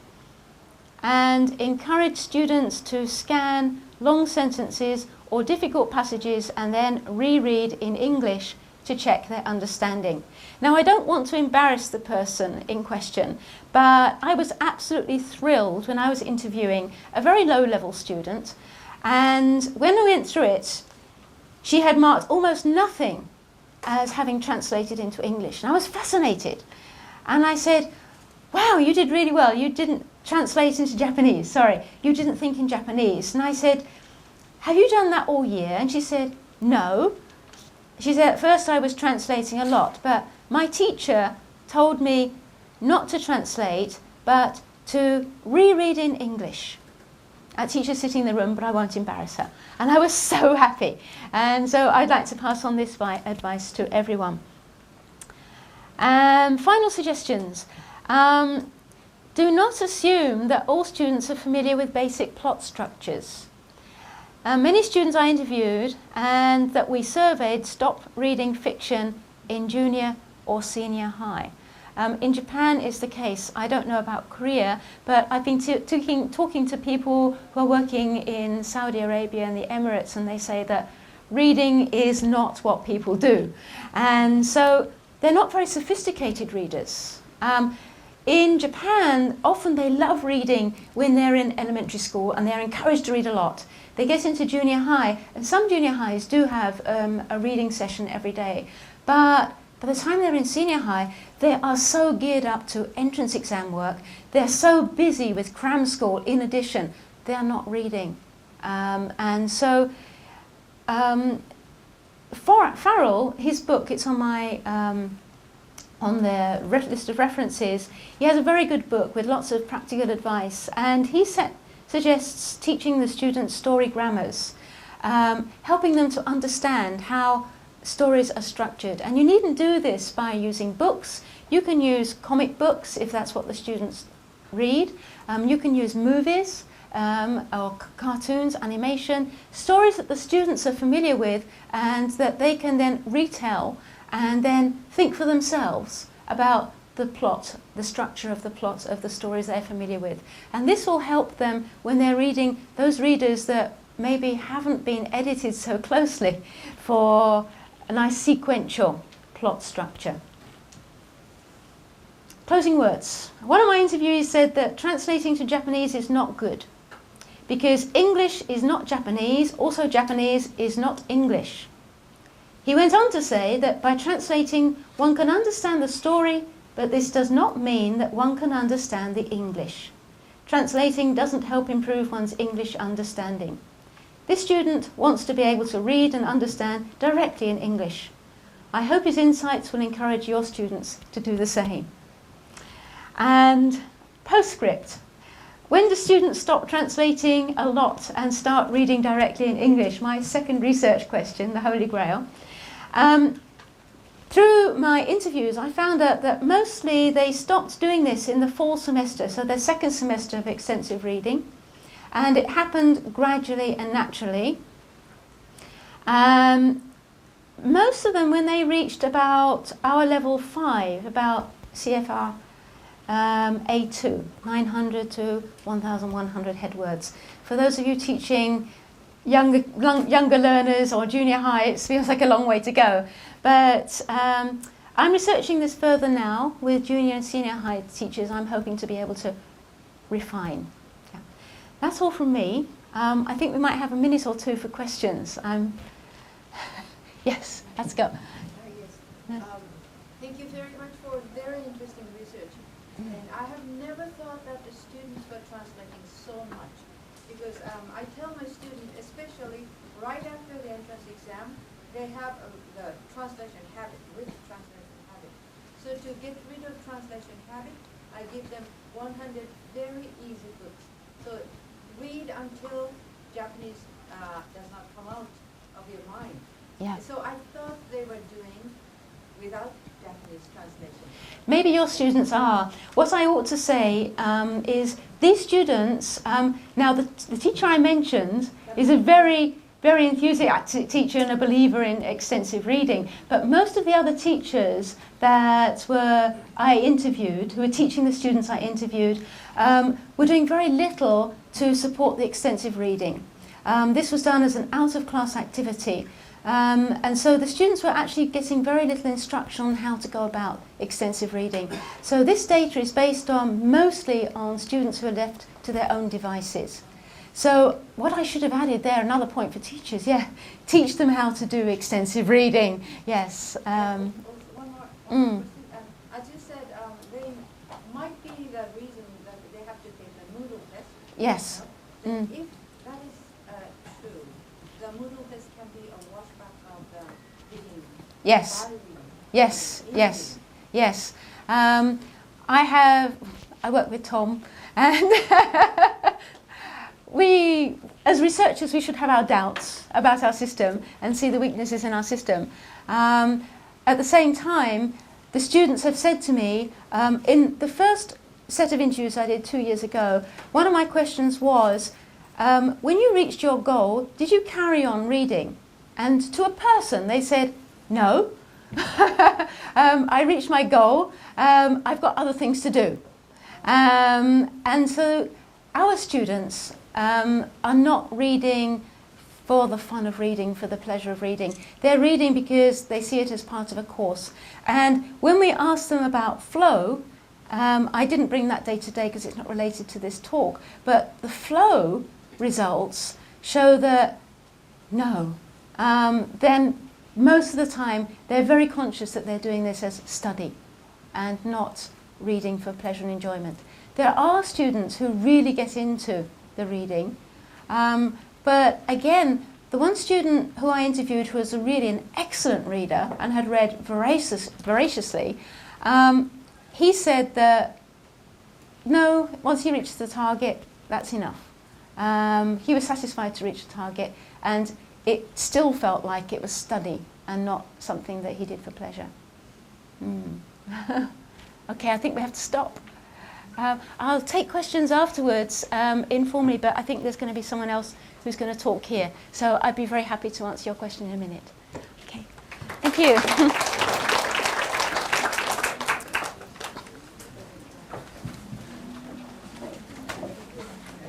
Good afternoon, ladies and gentlemen. I am from Chungnam National University, which is located in Daejeon. For some foreigners or do not understand where Chungnam National University is. Anyway, today I will talk about extensive reading in Korea today and tomorrow. But even if the topic is so generous and also broad, I will usually talk about theoretical overview about extensive reading, usually based on studies conducted in this area. So most of the presenters made some presentation about their personal research, but it is just an overview, so I don't think you got the specific idea about extensive reading, but you can see general understanding of what kind of studies already have done in the area of extensive reading. Okay, the presentation will be followed as this. First, I will talk about what extensive reading in terms of concept, theories behind the concept, and I will also see what kind of characteristics extensive reading has. And before going up to the next section, I will briefly compare extensive reading and intensive reading. As all of you know that we are very familiar with the extensive reading, especially in Korean educational context, so I will just show you a brief comparison between those two ways of reading. Next, I will talk about what kind of benefits we can achieve from extensive reading. Third, I will show you the summary of previous studies conducted in extensive reading. We can find several research related to extensive reading overseas, but not that many in Korean context. So I just go through several articles published in Korea, and I found about 13 or so, but actually that is not all of them. But as far as I tried, I just found the 13, so I will talk about it later. And fourth, I'd like to share some suggestions for further studies. So there are so many things to be researched, so we will talk about it. First, we will see how to implement extensive reading in EFL reading classes. But as I've already mentioned, it is not about the practical realistic studies, so I'll just go through the previous studies related to this topic so you can get some idea about how to do it. Okay, next, but when we do implement extensive reading in EFL reading classes, there are several things to be considered, so I will talk about them. And finally, I will conclude my speech. Before I go up to the first session, I will show you an interesting picture. You see, actually, recently, the number of people who are interested in extensive reading has increased, as all of you know, and extensive reading has been reported as a successful way to develop, especially EFL readers' English ability and motivation to study English. So you can find several cases which verifies the effects of extensive reading nowadays. And I'll show you 3 cases today. Actually, I couldn't get, I got a real picture, but it is kind of a patent, so I couldn't use that real picture, so I just found out some small, not interesting pictures. So first, we will start with a college student who says that she's very happy to get a high score in the TOEFL test. She thinks it was effective, that that she read many books that she wanted to read whenever she had time. So you can hear this kind of comments from college students around yourself. And next, it is from a middle school kid who boasts that he got the perfect score in the TOEIC test. He's been always surrounded with books. All he did was read books in school and at home, not taking any private classes. How proud his mother be. So I don't think we can find this kind of kids, especially middle school kids around us. But anyway, some of the students confessed that they got great achievement from extensive reading. So I think we can find some of the kids, especially in media or newspapers. So I just choose one of them. And the last case is from a high school returnee. Nowadays, so many high school returnees, the number of the returnees has increased. So one of them confessed that he came back to Korea a year ago after 10 years of studying in the US. In Korea, his mother asked him to read as many books as possible at home, as he did in the US. How judicious his mother is. Usually, Korean mothers usually put those students in the hagwon or private institute, but he urged his kid to read as many as possible as he did in the US. And he thinks it works for him to preserve his English ability. So you've already heard about several presentations about the effects of extensive reading, so it can increase a students' English ability as well as English reading ability. Okay, so but unfortunately, however, in Korea, secondary school students do not have enough chance to read English books in and out of school due to class time constraints and preparation for the college entrance exam. Already, the previous presenter made a comment about the extensive reading, especially in early age. In Korea, almost the same. Mostly elementary school students are urged to read a lot in and out of class, but when they go up to the next level, middle school or high school, especially for those in high school, they cannot take any time to read extensively because they are usually caught up with preparing for the exam. So the most readable text for them is, as you know, the 수능 preparation text or prep courses. So it is very difficult for them to read extensively in and out of classes. And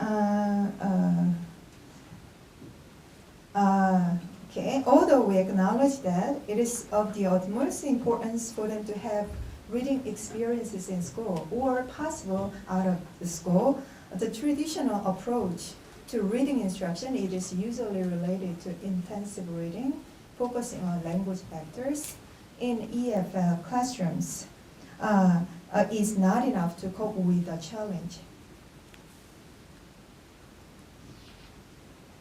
Now, let's think about what extensive reading is.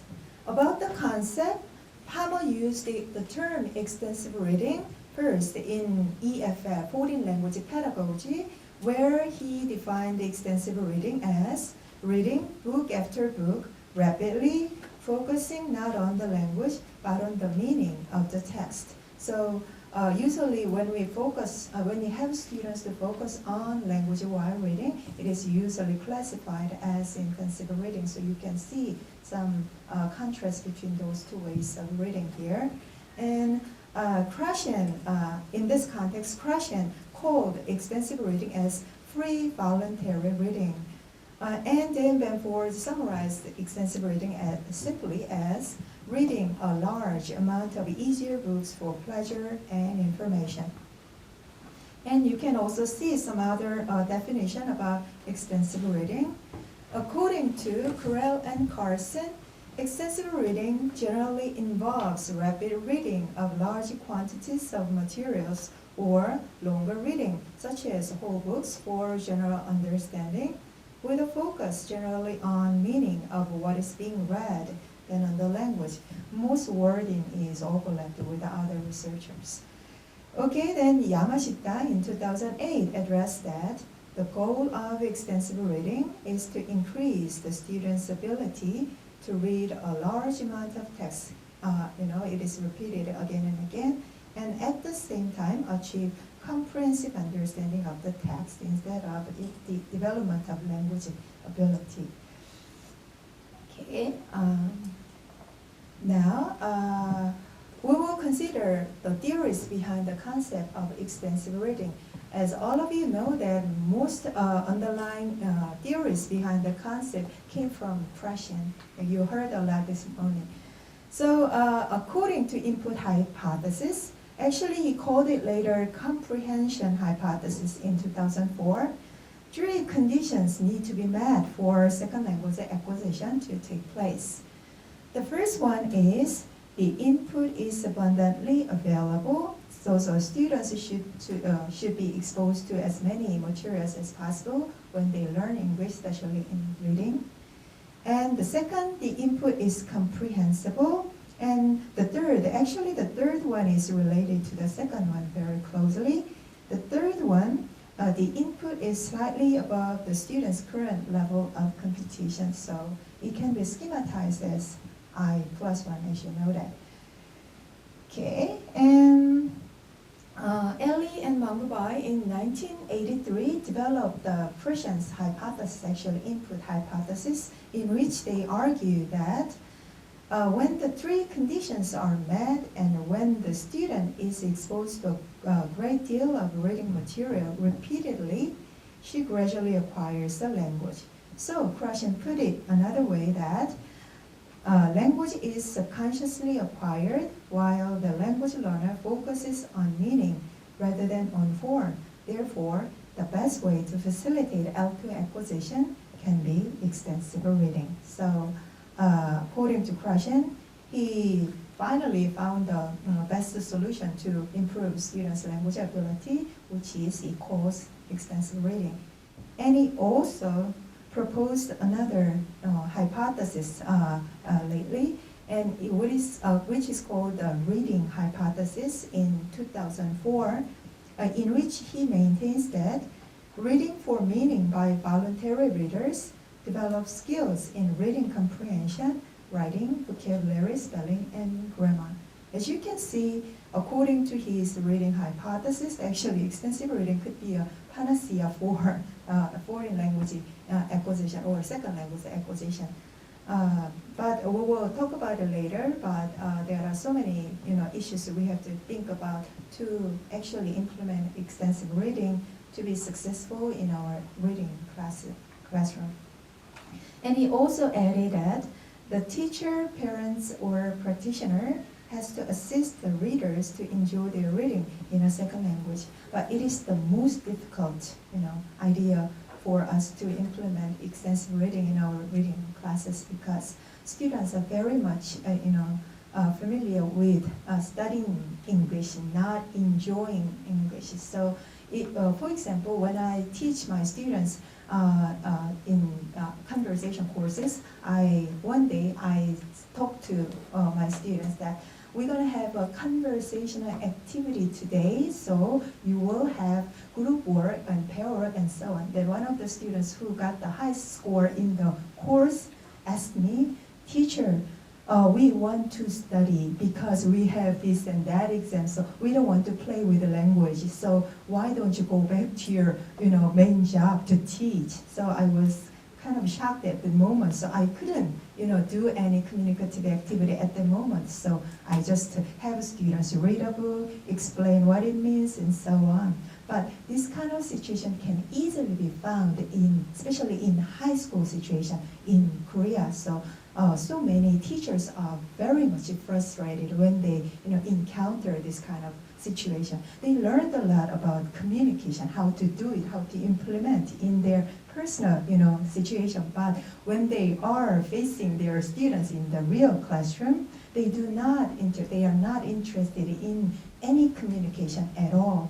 So, and one more thing is, as you know, so a benefit, not harmful washback still exists in in high school, teaching situations. So the problem is very big comparing to other situations. So in Korea, we have to think more and much about how we can implement it in the real situation. Okay. Now I will see what kind of characteristics extensive reading has. According to Day and Benford in 2002, it is kind of a long list, but let me read it one by one. The reading material is easy, should be easy, so they schematize these as I-1 comparing I+1 comprehensive input by quotient. So anyway, the material should be easy for students to be exposed to when they try to read.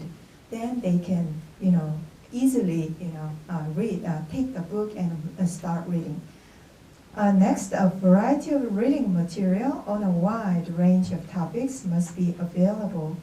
And the third, the learners choose what they want to read. It is one of the most significant features in extensive reading. Usually in school situation, the students are usually forced to read some material textbooks and some test prep books and so on. So they do not have any freedom to choose any book they want to read. So in extensive reading, we have to permit students to choose any book they want to read. But it is also, we have to think about, especially in the curriculum, so in secondary school situation especially. And next, learners read as much as possible. They do not read much. They usually do for intensive reading purpose, but they do not read much nowadays. How about you? How many books do you read a month? 1 or 2? Personally, I do not read a lot, so I do not read a lot, but how can I say to my students that you have to read a lot? That's my personal dilemma. And the purpose of reading is usually related to pleasure, information, and general understanding. Already mentioned that considering Korean situation, especially for high school students who are preparing for college entrance exam, is kind of a luxury for them to read for pleasure or for general understanding. And reading is its own reward. It's kind of development of their interest and motivation, so they just got some confidence or achievement about reading a book. And reading speed is usually faster. That's why they can read as many as possible. And reading is individual and silent, and teachers, here the teacher role comes in. Teachers orient and guide their students, but the problem is the how. So Dr. Nation talked about a class, a reading class, where the person got lots of money, and in this class, the teacher just have students read books, but the teacher just look over what they are doing, but he got paid a lot. So in this kind of institute, it might be possible, but in our situation, if Korean teacher asks students to read in class time, then the teacher just observe what they are doing. Then the students might call to 교육청. I don't know what exactly means. Anyway, so I don't know how we can solve this kind of problems for now. But anyway, I will show you some suggestions about that later. Okay, then last characteristics Day and Benford mentioned is that the teacher is a role model of a reader. So we have to think a lot about that. As I've already mentioned, that I don't read much. So if I want my students to read a lot extensively, then first I have to read extensively. Okay, actually, Susan and Rob also embodied extensive reading with a short list of 5 characteristics based on the studies conducted in 1970s and 1980s. These are shorter. They are reading amounts of longer text, reading for general understanding, reading for pleasure, individual reading with choices, and reading not followed by discussions in class. As you see, these 5 characteristics are essentially in agreement with Day and Benford's. Now, before move up to the next section, as I've already mentioned, I will compare extensive reading and intensive reading in brief, just for overview of your understanding.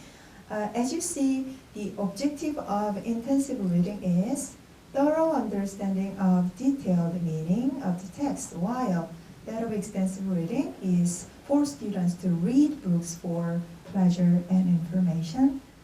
And intensive reading usually focuses on detailed analysis of structure and translation-focused reading activity.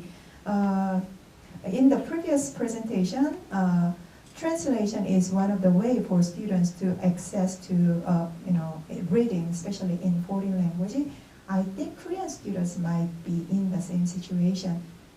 Personally, when I read very difficult part or very difficult article, I usually try to understand translating it into Korean. So students might have more chances to do that when they read English books. While extensive reading is usually centering on exposing students to a large quantity of text, which will ultimately lead to language acquisition. But I think it'll take lots of time.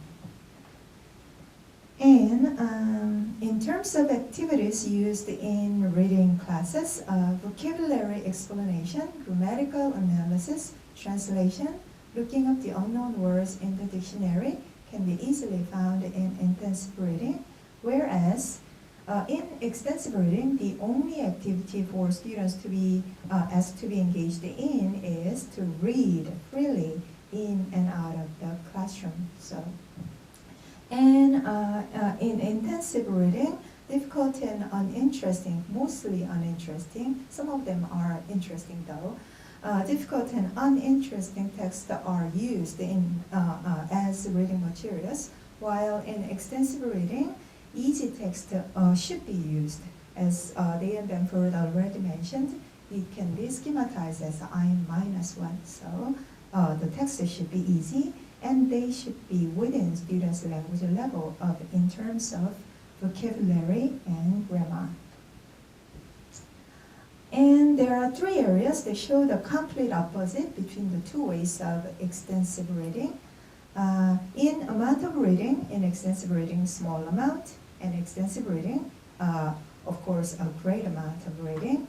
And in terms of length of reading materials, short texts are used in extensive reading, while long text or even a book is recommended in extensive reading.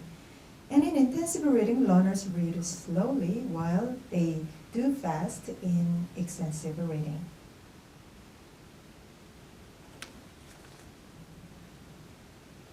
And lastly, the two ways of reading is different in the anticipated effects.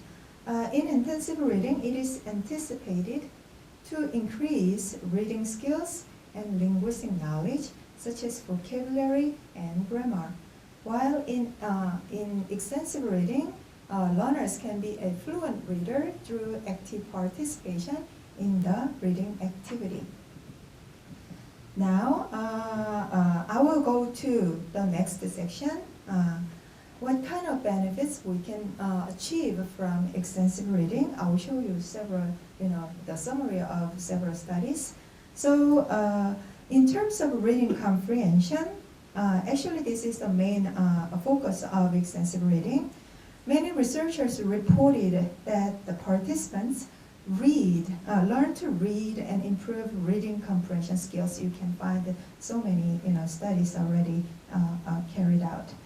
And they also discovered strong connections among increase in reading comprehension, highly frequent vocabulary gains, and decrease in reaction time for frequent word recognition. And it was also reported that extensive reading was helpful for reading fluency development, as Dr. Nation mentioned before. And according to Lynyan et al. In 1999, the amount of extensive reading was closely related to proficiency improvement. Reading graded readers based on student choices and interests held a key to the success of extensive reading. And a substantial amount of beneficial effects has been reported in the increase in vocabulary knowledge. As you see, extensive reading was particularly effective to build vocabulary knowledge implicitly and incidentally. But I've already mentioned to improve students' vocabulary knowledge, when you use extensive reading, you have to think about the efficiency factor. And also they discovered that strong connections existed among highly frequent vocabulary gains, increase in reading comprehension, and decrease in reaction time for frequent word recognition. I already mentioned this part in reading comprehension, so the relationship between reading comprehension and the development of vocabulary knowledge are very close to each other.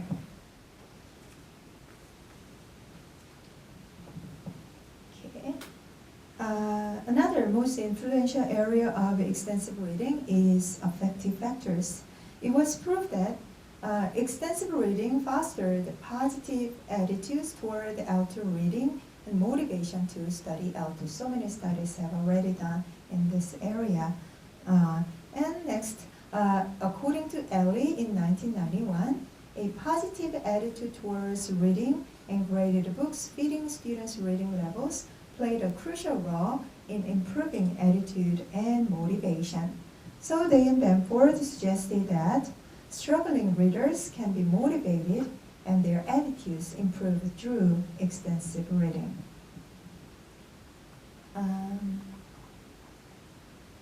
And in addition, extensive reading increases students' reading speed, and also it exerted great influence on the development of L2 writing ability. So when you read a lot, when you can write well, but I just cannot find out how close the relationship between those two factors are.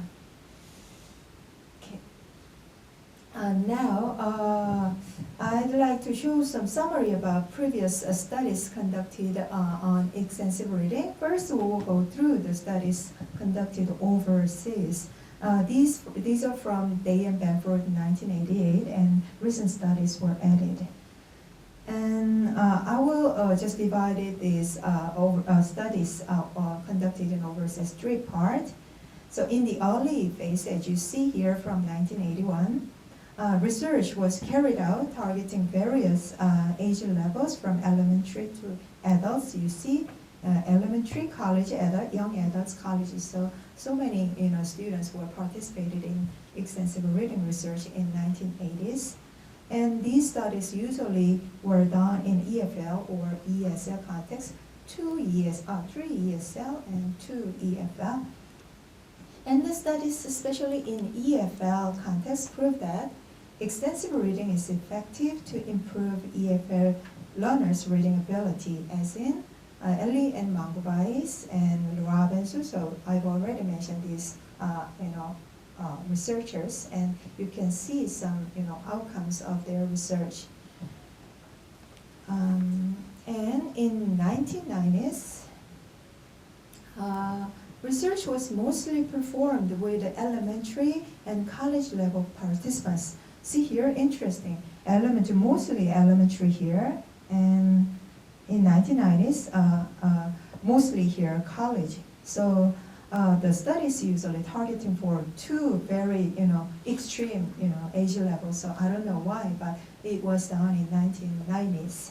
And these studies were done in a variety of EFL contexts, as in Pakistan, Singapore, Hong Kong, Japan, Oman, and Vietnam. So a variety of effects of extensive reading was produced, mostly related to the development of reading comprehension and language proficiency, especially English proficiency. And the last period from 2001, from Bell study here, Bell and Atsuko and other of 5 more studies until Yamashita 2008. Research was tried out targeting various age levels. You see, again, various age levels, young adults, high, and junior high, college adults, high college. So the targeting, group was various in the later part of extensive reading research. These studies usually done in EFL context. The research proved almost the same as the other areas that extensive reading is beneficial for the enhancement of reading comprehension and especially reading rate. So in later part of research, their concern is a little bit moved on to reading rate or speed of reading. And here, as a Korean researcher, one interesting thing is that many of the studies were performed by Japanese researchers. See, as in Atsuko 2002, Taguchi et al. 2004, Iwahori 2008, Yamashita 2008. So half of the studies done in EFL situation were carried out by Japanese researchers. And also these are published in international journal. That's why I could, find. Given that Japanese English learning and teaching situation is quite similar to Koreans, Japanese researchers' continuous effort into extensive reading is quite challenging to Korean researchers. Okay, now we'll go to the studies carried out in Korea. And actually, I could find the 13 studies. Here, 5 and 4 and 4, so 13 in total. And you can see Korean language in author column. So I intentionally used the Korean language here. Then these studies here, 4 and 3 and 1. So 8 out of 13 studies were done by graduate students. Actually, these studies were carried out in the pursuit of their degrees.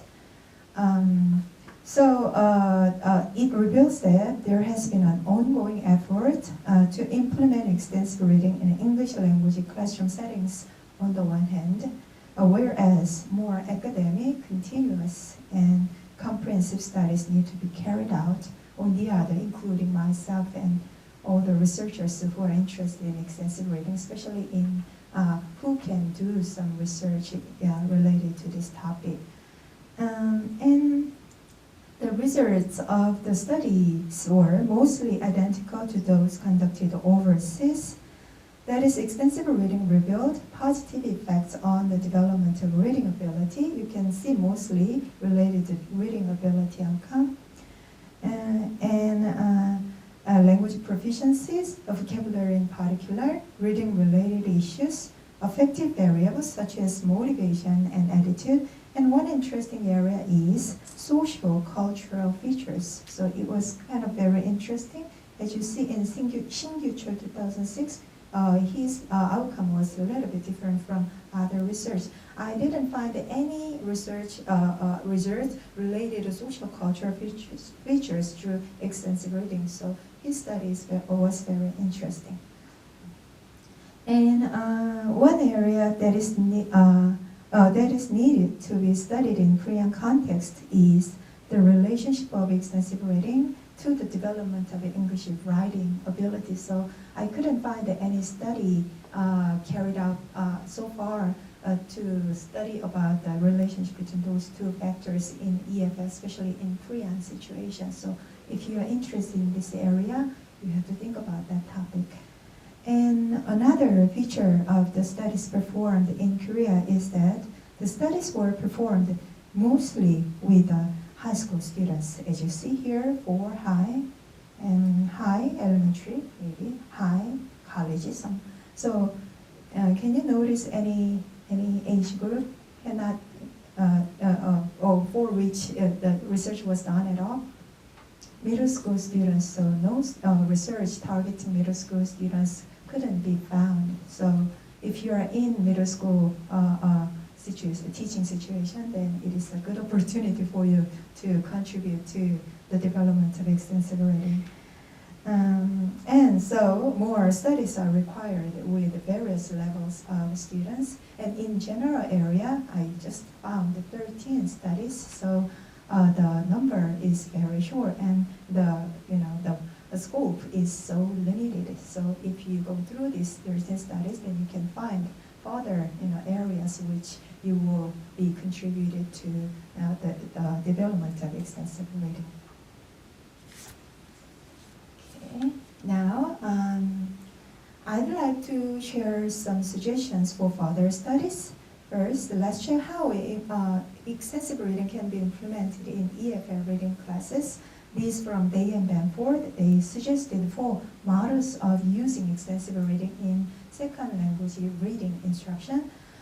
The first model is an independent extensive reading course. In this course, the whole class time is designed only for self-selected reading alone. So it is a truly independent extensive reading course that has never been used in formal educational settings or research context.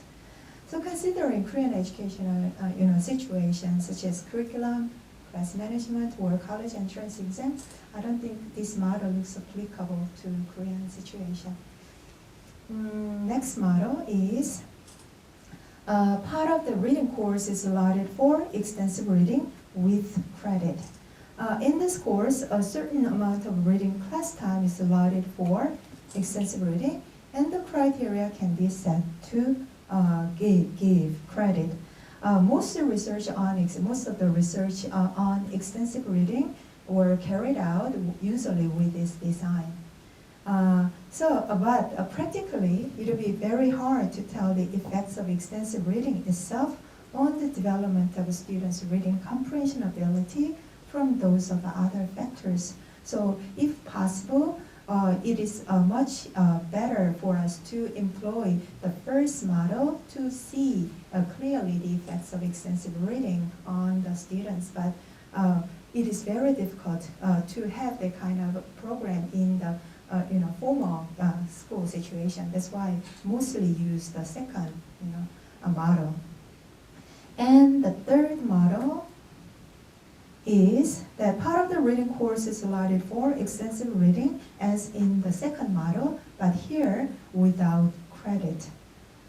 So in this course, students can be encouraged to read books they want to read in and out of the reading class, but it is not a requirement for credit. Therefore, it will be very difficult for the students to keep reading extensively, and also for a teacher to keep track of what the students are doing in terms of extensive reading. And last model is on extracurricular program.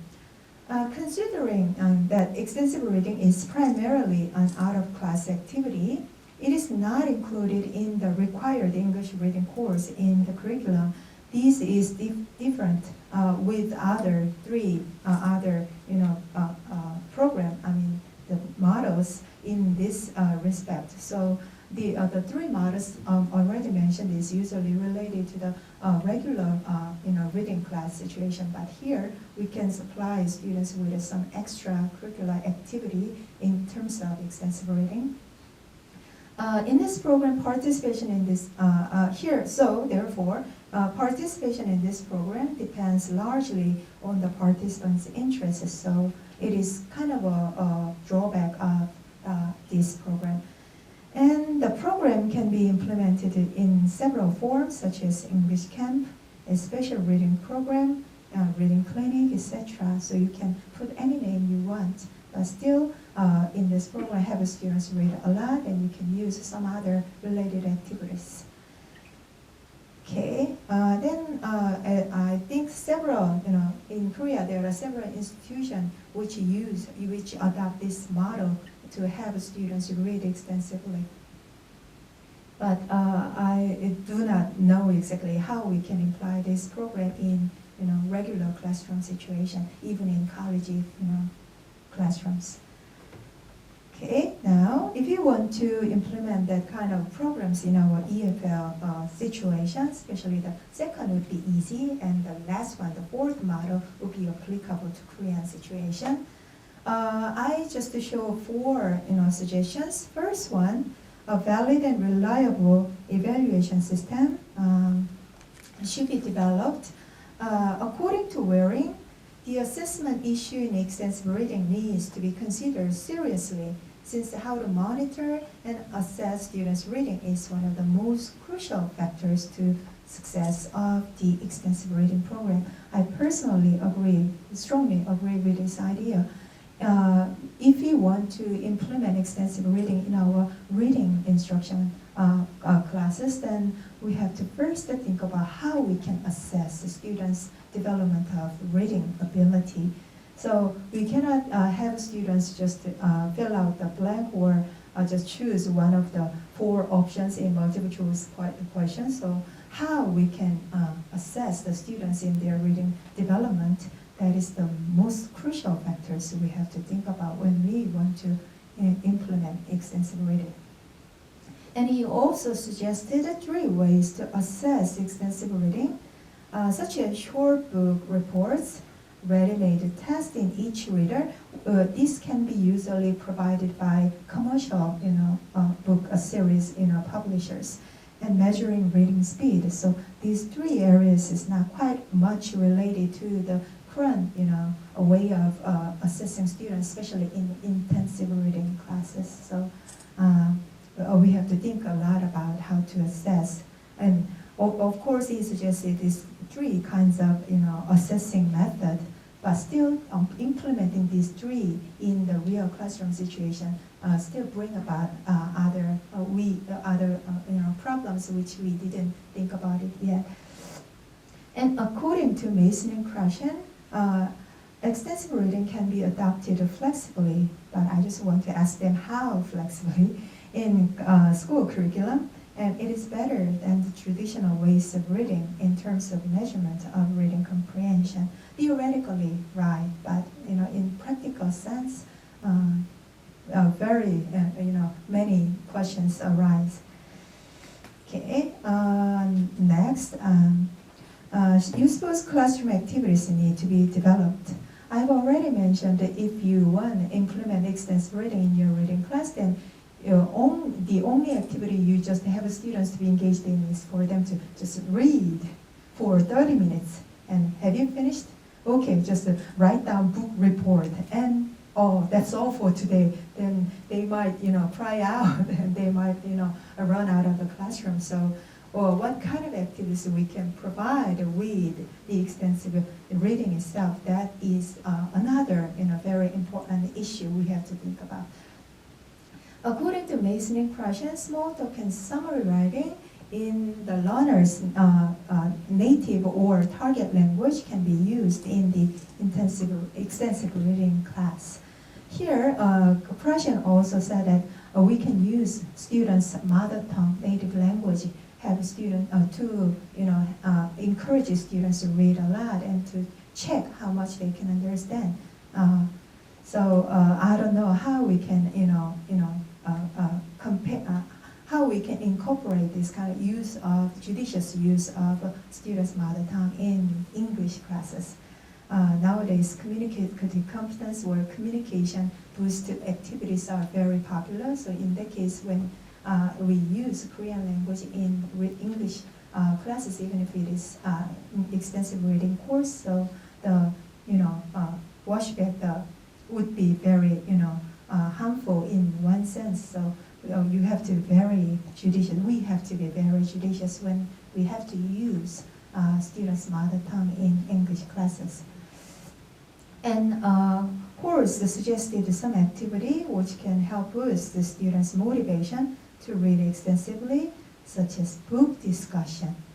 Should be done mostly in English, but I don't think it is possible if they can communicate, if they can discuss the content of the book or what they felt from the book, then we don't need to teach them English anymore. So it is beyond the students' current level, I think. But if it can be implemented in students' first language, then it might advisable. And vocabulary note keeping. And you remember Waring's suggestion for assessment can also be included as extensive reading activities in the reading class.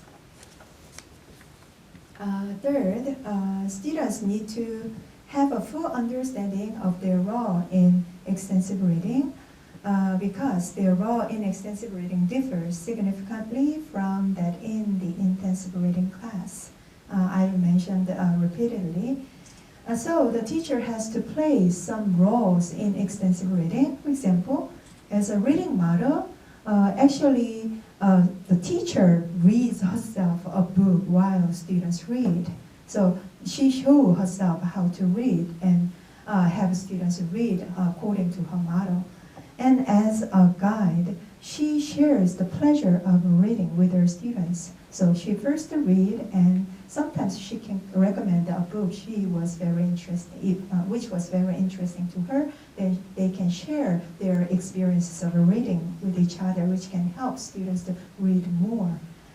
And as a counselor or encourager, she has to monitor students' reading process.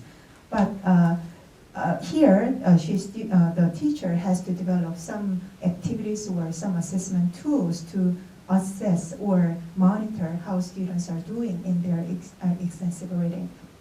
And she also needs to be a developer of after reading activities. So if we want our teacher to engage in extensive reading in their classes, there are so many, tons of things for a teacher to do. Okay, the last concern is that reading materials appropriate for students' reading level need to be developed. The materials must be at the level of I-1 according to Dale Danforth, and where I is the student's current level of acquisition. It means that the material should include I-1 comprehensive level of vocabulary and syntactic structure, which will help develop a large size vocabulary. And accordingly, these materials can help students finish reading a book from the beginning to the end, which will improve students' confidence in reading in a foreign language. The materials will lead the students to feel satisfied with their achievement, which is one of the most important factors for students to keep reading extensively. And finally, the materials will help them gain confidence that can be a principal source of language learning. These four issues should be considered when we implement students in the extensive reading program. Okay, now I'd like to conclude my speech. Extensive reading, it can be a viable, effective alternative in Korean English teaching context, according to John in 2008. First, it can provide an environment in which English learners can be exposed to a great amount of language input. Second, it can help develop English reading habits. Third, it enables students to read continuously after experiencing, not before, pleasure and satisfaction while reading. And it helps students accept responsibility to choose what, how, and for what to read. It is quite much related to learner autonomy in foreign language acquisition. And finally, it will contribute to improve their English reading ability and develop interest and confidence in English reading. There are so many good words if we successfully implement extensive reading in our classroom, then we can earn these kind of benefits from extensive reading. According to Prussian, the best way of developing reading ability is to read a variety of materials over a period of time. Simply put, the more the learner reads, the better she reads. Actually, while I was researching the studies already done to prepare for this presentation, at the first step, I was very enthusiastic because I thought extensive reading would be a good alternative for the current, reading situation. But while I studied more and more, I got lots of, questions about how we can implement it in our situation. As I've, suggested some suggestion, but actually it is purely suggestion. So how to implement is totally upon the teacher and the students in the real classrooms. So I I'm sorry that I didn't give you a solution at all. I just throw lots of questions related to extensive reading. So it is for your efforts to improve your students' reading ability through extensive reading. This is for my presentation. Thank you very much.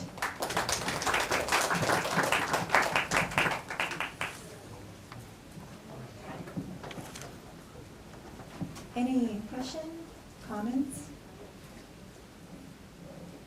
Yes? Okay, thank you very much. Hello.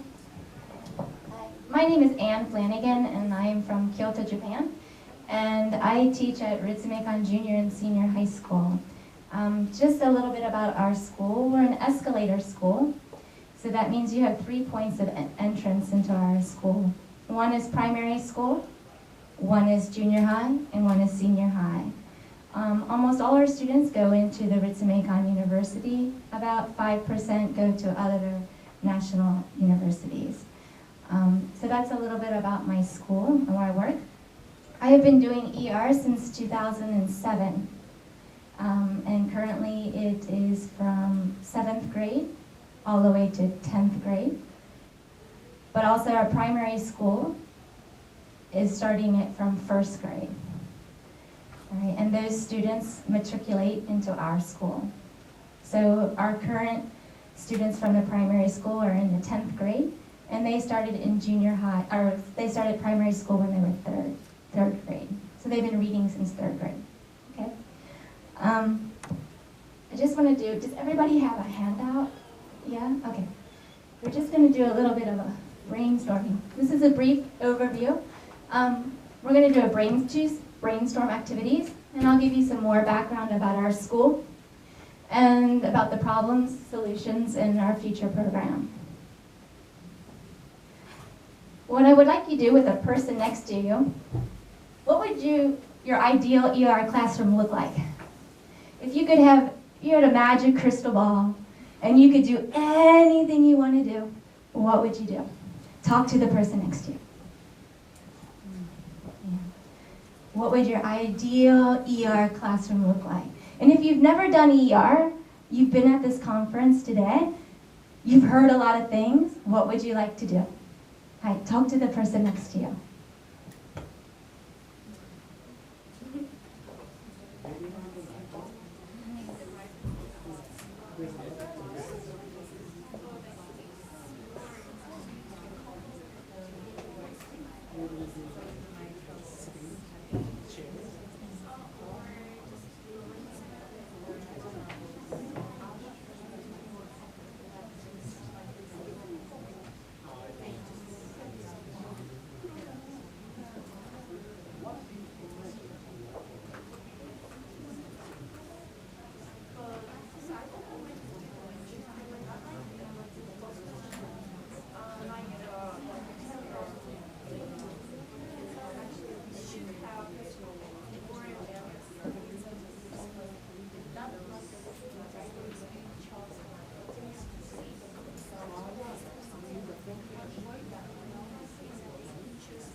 Take about one more minute.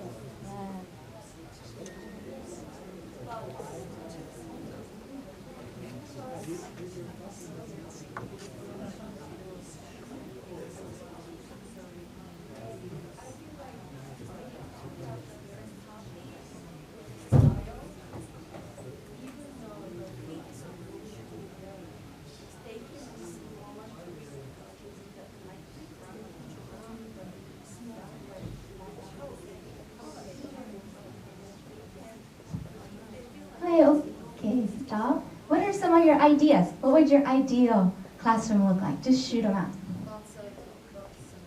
Lots of books and material. Anything else? Colorful, okay. Comfortable chairs. Silence. right? Maybe no sleepy children, right? My ideal classroom would be like this.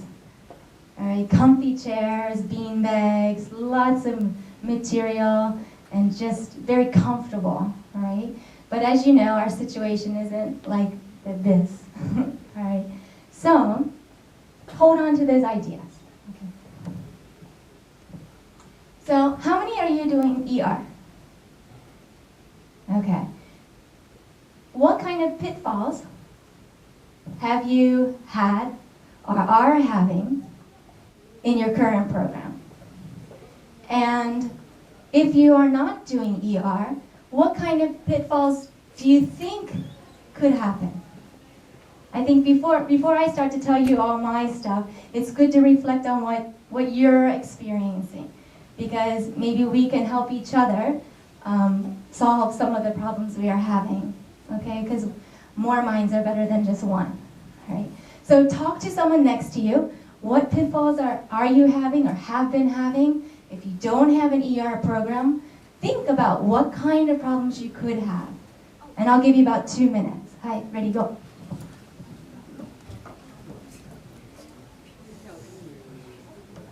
You didn't think there would be work involved. Yes, there is. Sit next to someone.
Okay, stop.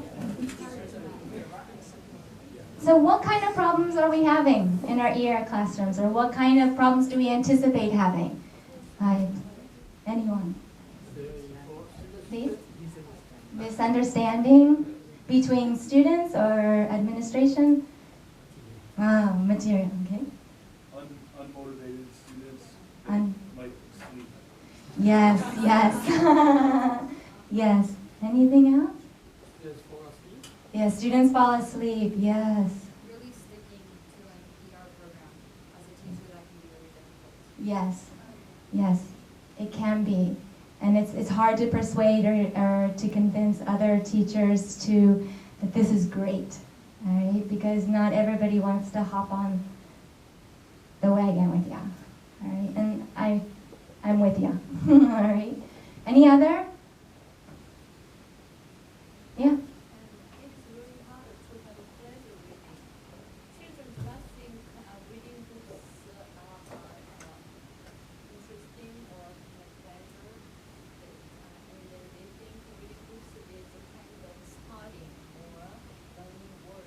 Yes, and it's work. Yes, yes. It's not fun. No. Any other ideas? No? Okay. Well, that's just the platform from what I'm going to start today. Okay. My program actually began in 2005. I was doing vocabulary with my students and noticed that my students really didn't understand what they were studying. You know, they were just learning English, Japanese, English, Japanese, English, Japanese, and they weren't learning it in context. So when you would ask them contextual questions, they would be like, huh? And they didn't understand. So what I did was seek out other people who were doing ER. And not many secondary schools in Japan are doing ER. It's most of the presenters here today are university, right? Most presenters. Not a lot of secondary educators are speaking about ER or are incorporating it in Japan, okay, in Japan. So I had to seek out the universities and ask them, so Akiko Takase and Rob Warren, I had to go visit them and see their schools and see what they were actually doing. So I spent a lot of time reading about books and about ER, and of course I like to read, all right? I don't have a problem with reading, but I thought, oh, well, why don't I try it in my second language, which is Japanese? So I did the same thing, all right? So I had to start at the very basic level, you know, of Japanese. And the children's book, there's not a lot of ER material for non-native speakers, so I would go to the library and sit in with the primary school books and start to read, all right? But you have to know about hiragana and katakana, and then from there you can move on to kanji, all right? So that's where I started. So I had to be a student as well.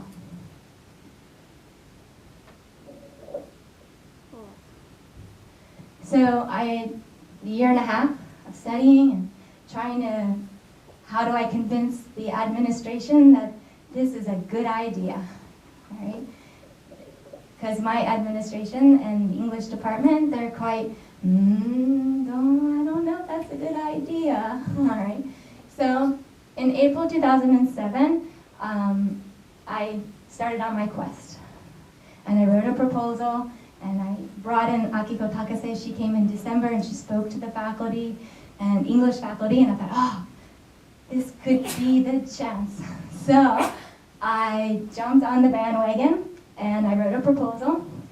And of course, I had no idea what I was doing, and I just said, oh, just take X number of books and X number of yen. And they were like, too much money, all right? So, you know, my first problem was, as you know, Jerry Maguire, show me the money, right? Of course, I wanted money, right? And I needed money to get books, all right? But they had tight purse strings, and I really didn't know how to go about getting money. There's always a way to get money. You just have to know what road to go, to take, and who to talk to. So I did a lot of, you know, cultural hiccups, all right?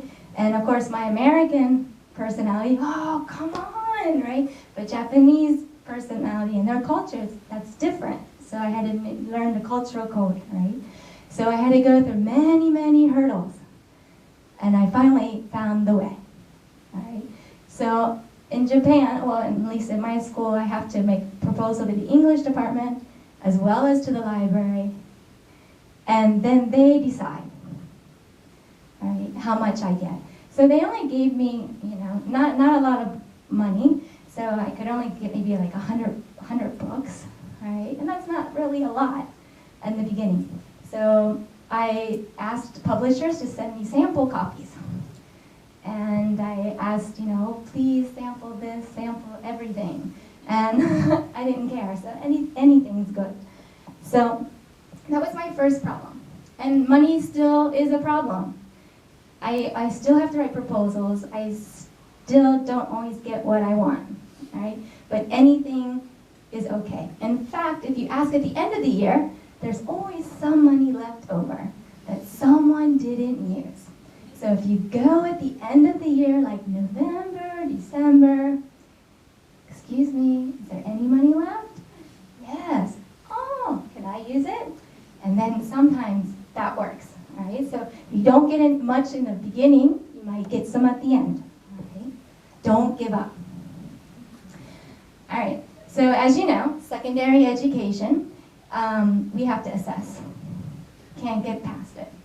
So I thought, oh, I'll do these 7th grade journals. That's what I started. I started with the 7th graders, and they're 11 and 12-year-olds. So I started with like a reading log, and as you can see, there's a date, book title, this series, the level, the number of words, and evaluation. And the evaluation is stars, so 5 stars is very difficult, and then it goes on up. All right, this is the first one. And then in January, I thought, oh, maybe they need to do a little more. All right, I had no other secondary programs were doing it, so I had nothing to look at. All right, this is just from, oh, let's try this and let's try that. All right, and then I did a summary and new vocabulary words. And then down here, they had to mark on a line where it was difficult, where it was not. So from stars to this. All right. But I realized that maybe they were spending a little too much time writing. Okay. So my first year, after doing it 1 year, these are my solutions to the problems that I have. 1, have a clear plan of action. I was just going gusto. All right. Have a clear plan of action and state your program goals and objectives. All right. Start slow and build up. Have a selection of books to show the English department and have them do ER. Have the teachers do ER. We all have to learn, all right? And we also have to sit in the seat of the student. So bring the books in and say, let's learn about ER. This is what it's about. Be flexible and always talk with colleagues, all right? Not everybody's going to help you and not everybody's going to say that's a great idea. But listen and try to build dialogue. See where they're coming from. Develop good relationships with the purse keeper in the office. They know where the money is, and they know where extra money is. All right, so become good friends with them. If you go on holidays, bring chocolate, anything back for them. All right, they are your saviors. All right. Next is November 2007. It's smooth sailing. But then I started to see a problem, the selection of books. So I was using Oxford Reading Tree, Story Tree, and the boys. Gotta love the boys. All right. I love boys. They're really cute. They just made me think. Boys don't like Kipper, floppy, all right? They're not into it. They're into bugs, trucks, that kind of stuff. So if you want to have fun, and have the boys enjoy, you need visuals, all right? You need the good, gruesome stuff. You need the frog eating the bug. Wow, great. You need that stuff, okay? So also, the problem was weak decoding skills. I'm not sure about in Korea, but in Japan, at the junior high school level, phonics study is very short. It's maybe 2 or 3 weeks. All right, they don't get it. So they just run from learning just the basic sounds. They don't learn diphthongs and all that, and then they start their course book. So when they would read, they were saying that they didn't understand these words, but I knew that they knew the words. They just couldn't, they couldn't visualize it. They couldn't pronounce it. So, and the vocabulary skills. So, solutions. Ask publishers which books are good for boys and which books are good for girls. All right? So, ask for sample books and canvass your students. Bring the sample books and ask the students to read. Also include a variety of fiction and nonfiction books. And I had to put phonics skills from scholastic books and also sight reading books. And that would ensure that they would be able to read. And they like the picture books, they like the pictures. So Look, sea creatures, and where do insects live? Boys like these books, all right? They're by Scholastic, very visual. The girls would be squeamish, all right? All right, so 2008, so 1 year has passed. Students still need more support. Students still experience decoding problems, decreased motivation, and students don't really see the benefit of ER. Of course they don't. They're only 7th and 8th graders, right? They don't understand the greatness behind it.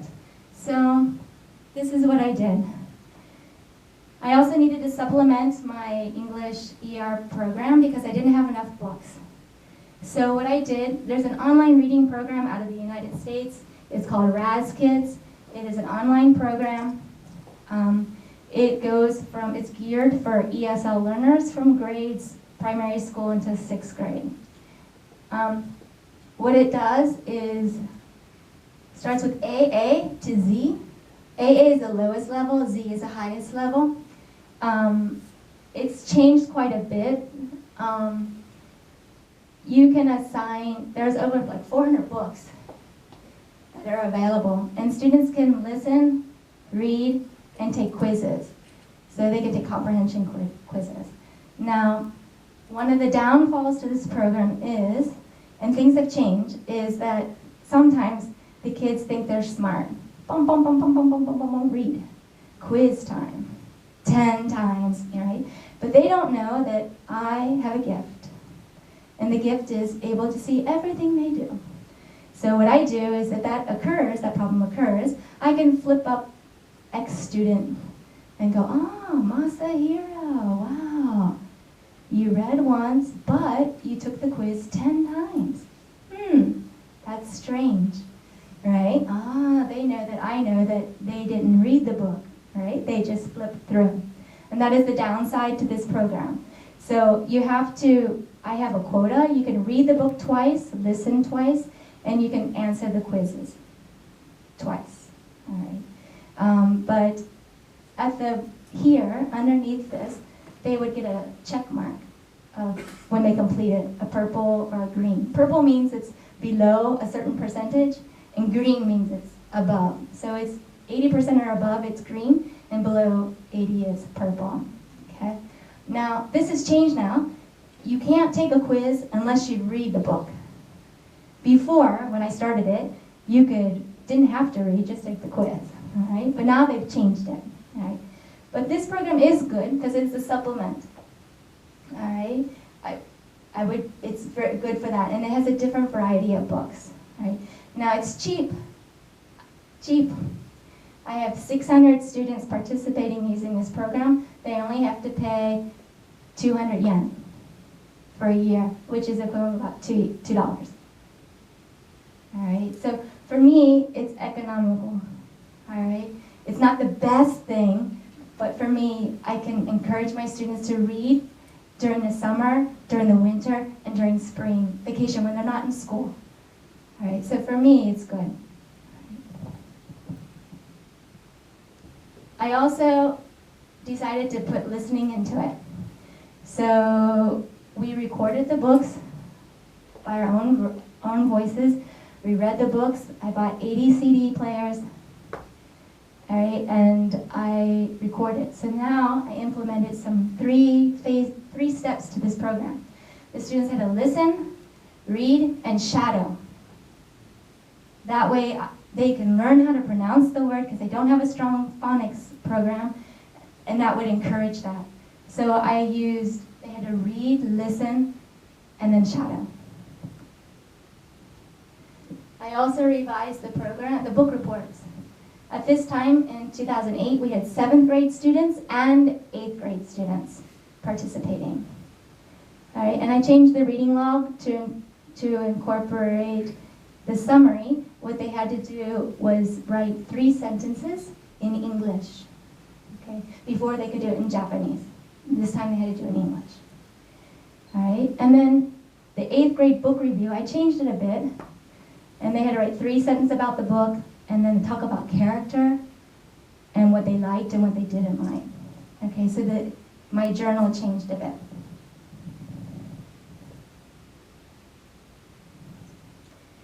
So my solutions were adding the listening component to support my students with the decoding problem, right? And then they could read, listen, and shadow. And I felt that was good. So my class, my ER, is not a silent class, especially for my 7th and 8th grade students. It's noisy because they're shadowing, all right?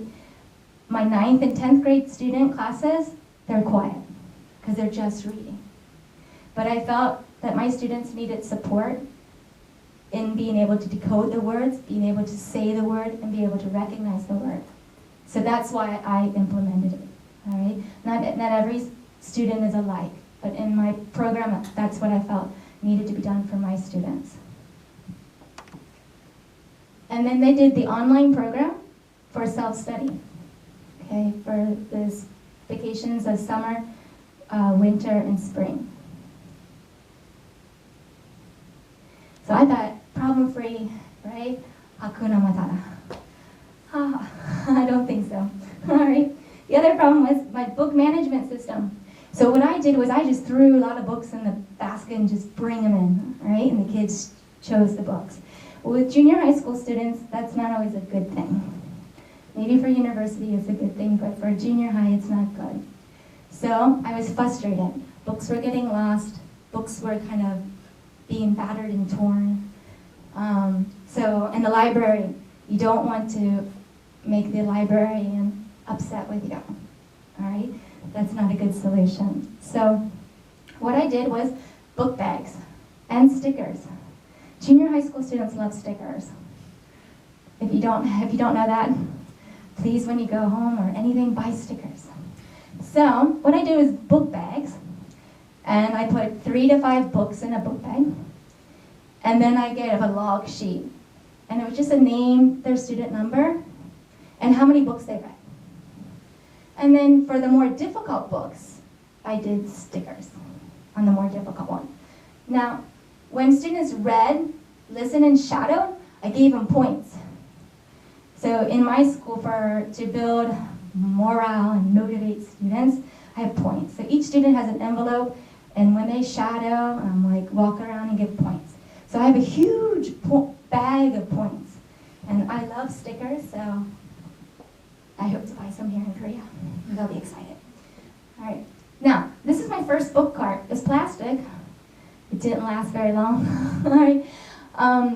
Actually, with the weight of the books and the CD players, it didn't last very long. But I decided to get a book cart and just put everything there. CD players, books. All right. And it's very easy to wheel down the hall. I also revised the book reports again, all right, just to make it easier to understand where they wrote the vocabulary, any word that they didn't know, and just write a vocabulary word in the meaning, and just write a summary again in 3. The book report here, the 8th and 9th grade journal, it basically stayed the same, just more or less the 8th grade journal here, from April to December changed. So my solutions to the management program was to buy 2 carts, right? Put books in clear plastic bags with log sheets and stickers for the higher level books. And then 9th grade students could borrow from the library. So 7th and 8th grade students, all their information was in the carts, but the 9th grade students take them to the library to get the books. I had chaos in the library. I don't know about in Korea, but Japanese students, our library doesn't have an alarm system. You know, so if you walk out with a book, it doesn't go beep, beep, beep, beep, beep, beep. All right. So what the kids were, they had to bring a book at the beginning of class. So the first 15 minutes was devoted for ER, right? So the kids would go between the break and run to the library. But they didn't have a card, right? And it took too much time to wait in line, so they would just take the book from the library, right? So then the book, they weren't returning when they were due, books were missing, unhappy librarian, and possible threat to my ER program, you know, because of my kids and because I told them you had to have a book, all right? So these were the constraints. So spring 2000, long and windy road, and thinking, what can I do about my program? So small change occurred. At this time, Ritsumeikan primary school students came to our school, and they were from 3rd grade, they did ER. So they were coming to our school and they were in a different track. And what they did, they used RASKids, that online reading program I showed you before. And they would read, they had English presentation course, which was in an LL room. So they had twice a week, and they read 15 to 20 minutes, the RASKids. Okay. My other curricular courses in the same grades, they were reading paper, okay, paper-based books. I bought a new sturdy cart. It's great, all right, and it's got lots of room. So, as you know, you need to have your books up there and your CD players, but you also have to know you need batteries for CD players. You need earphones, don't last forever. You need new earphones. Plastic bags ripped, you need plastic bags. So you need to come to class prepared, all right? And I'm not the only one using ER. There are other teachers using ER. So we have to pass the cart to other people. So you hope that the person before you, doesn't just throw this CD player is broken, just throws it in there. You have to be responsible for what you have for your classes. So that's what's there, okay? So I had some choices to make in spring 2011. So I had a new bag system. What I did was put numbers on the bags. Okay, before I didn't have numbers on the bag. I still kept the sticker for the higher level books, because we do have students who are reading higher level books. As I mentioned before, my students were spending a lot of time writing and maybe not enough time reading. So I made a new book report for 7th grade. The number here correlates to the book bag. And the books in that bag are listed here. And all the level and the word count is here. And the kids still have to do the comprehension, right? But they don't have to write. All right? So I saw a significant increase. So they read about 40 books in the first term compared to 20 before. So in 1 year, my 7th graders read between 100 and 150 books. All right? But they're only reading the YL Yosemasa level between 0.1 and 0.7, between there. Okay? So I saw a significant increase with them. This new style, I was able to find CDs is easier to find them because the book correlated to the bag. And the CDs all have labels on them. So I was able to find the books quickly. Right? Before it was looking for a needle in a haystack. Okay? And more reading, less writing, and they were also getting more incentive points for shadowing. In 2012, there were just some small changes. As I said, from 2007 to 2012, these are the changes I made. So read, listen, and shadow books. Right? They need a new journal writing format. I sometimes use that new style writing format for 8th grade too.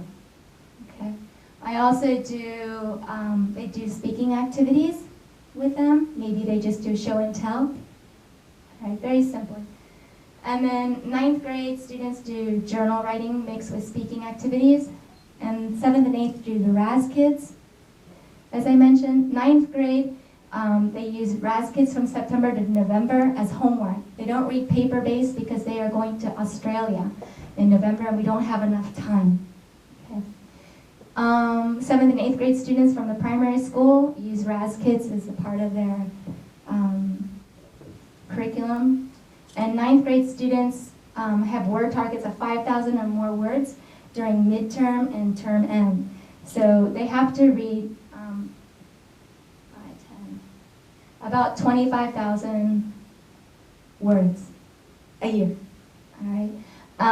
And they must write a book report for each book they read. That was then, but now I've changed it a bit. Whereas now the 9th grade students, because many of them are from our primary school, their English level is quite high. So I still say 5,000 words, but I say not for every book. You have to read 5,000 words, but you must do like 3 book reports. So if my English level is really high, I have to read 1 book that's 5,000, but I also have this other requirement to read, I have to do 2 more book reports, right? So they are reading more because of this, all right?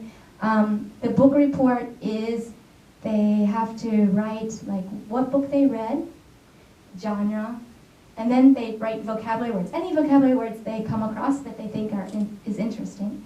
And then they have to write 10 sentences using those vocabulary words to explain the book. And actually, I don't correct their grammar.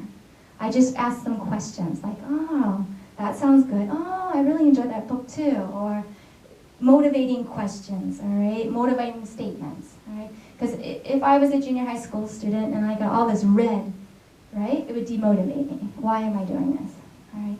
So it's my job is to encourage them to keep going and try, all right? And read as much as you can.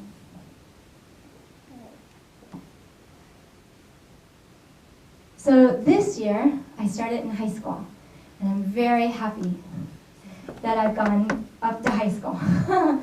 So I hope I can continue, because it is my goal is to have all 6 years. So 6 years of primary and 6 years, that's 12 years of ER. This is my goal. So I hope I can go and continue and not have to repeat or go back to the beginning. So I want to incorporate it into senior high school. Okay? So what I did was, because we're an escalator school, we have students who are coming from other schools into high school. So 1/3 of our student population is coming from other schools, and they took an entrance exam, and then the other 2/3 are coming up. Okay? So my classes are mixed. Some primary school students are really, really, really good, all right? And then you have some kids that have never, read a whole English book, right? So different levels. So I needed to do a reading level check in April. And what I did was just take some books from the YL level, like the red level, blue and green, and I just took different paragraphs. And of course, the publishers are at different reading levels. So an Oxford bookworm, number 2, is very different from the Penguin, number 2, all right? And I had to be really cognizant of that and about the students, all right? So if you're going to give a reading test, make sure that you're going to choose the appropriate levels for your kids. And I had, because of the primary school students, I had to order more higher level books. So I meet with the students twice a week, and they read 15 to 20 minutes at the beginning of class of ER, twice a week. They submit a book report 2 times a term, and that would be choose the vocabulary words and write 10 sentences. Students must do 5 or more book reports in a term. So term, they're about 7 books and about 23,000 words. The top student has 85,000 words, but the average is 23,000. Okay. If they do more, they get bonus points.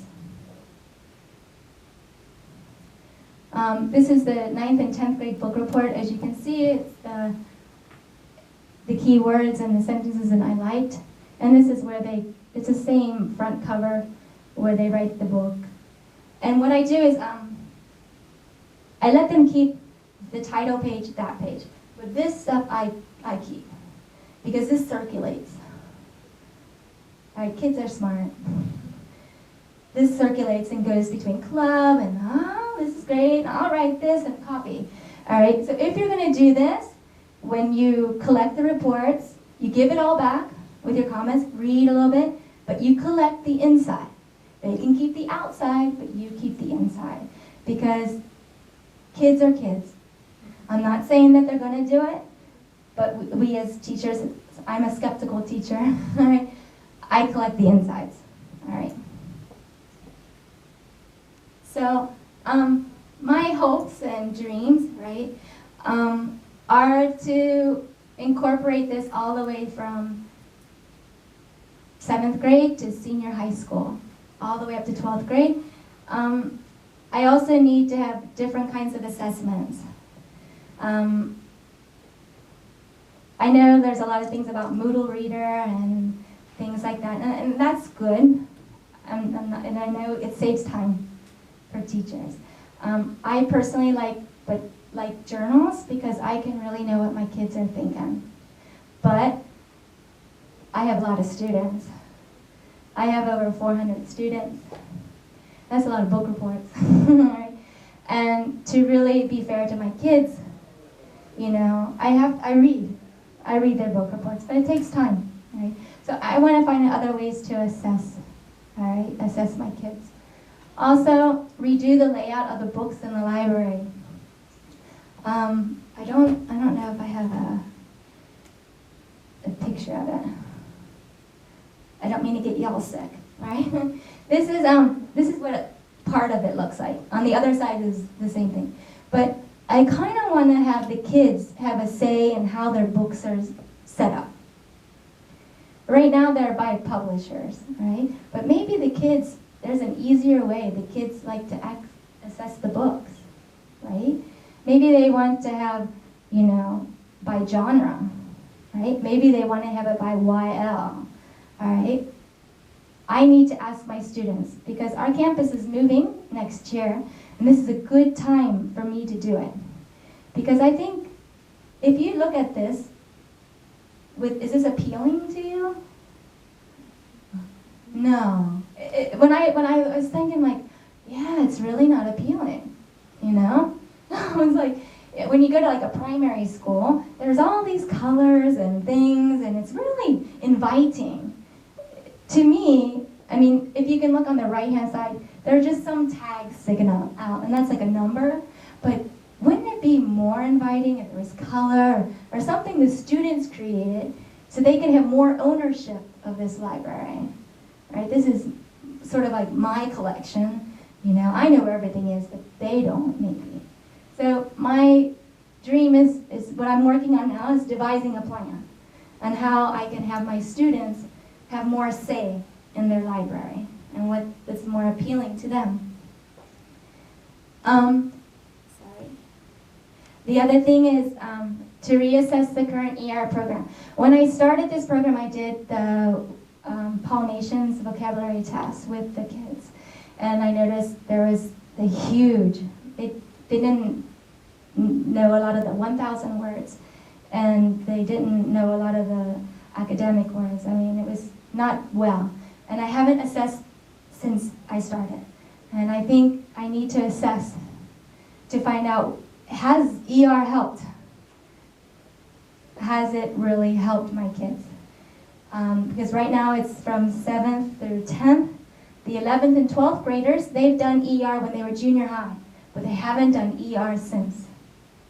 So I think as a researcher, I need to find out, is there a big difference between those 11th and 12th graders than my current 10th graders, right? Because that's where it is. If I can get that data, I think I can easily persuade my teachers to jump on the bandwagon with me if they could see that data. So that's where I'm at now.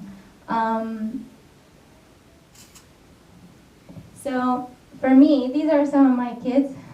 As you know, the boys are holding monkeys. All right. So, as Victor Hugo said, to read is to start a fire, and every syllable that is spelled out is a spark. And I believe reading will help our students learn more vocabulary and learn English more efficiently. All right. It's a support system. It's not, all in all. There's different ways to do your programs. You need to find the way that suits you and your students the best. So thank you very much for coming and for coming to my presentation. And do you have any questions? We have a couple minutes left. Yes? About the assessment, do you observe their progress before or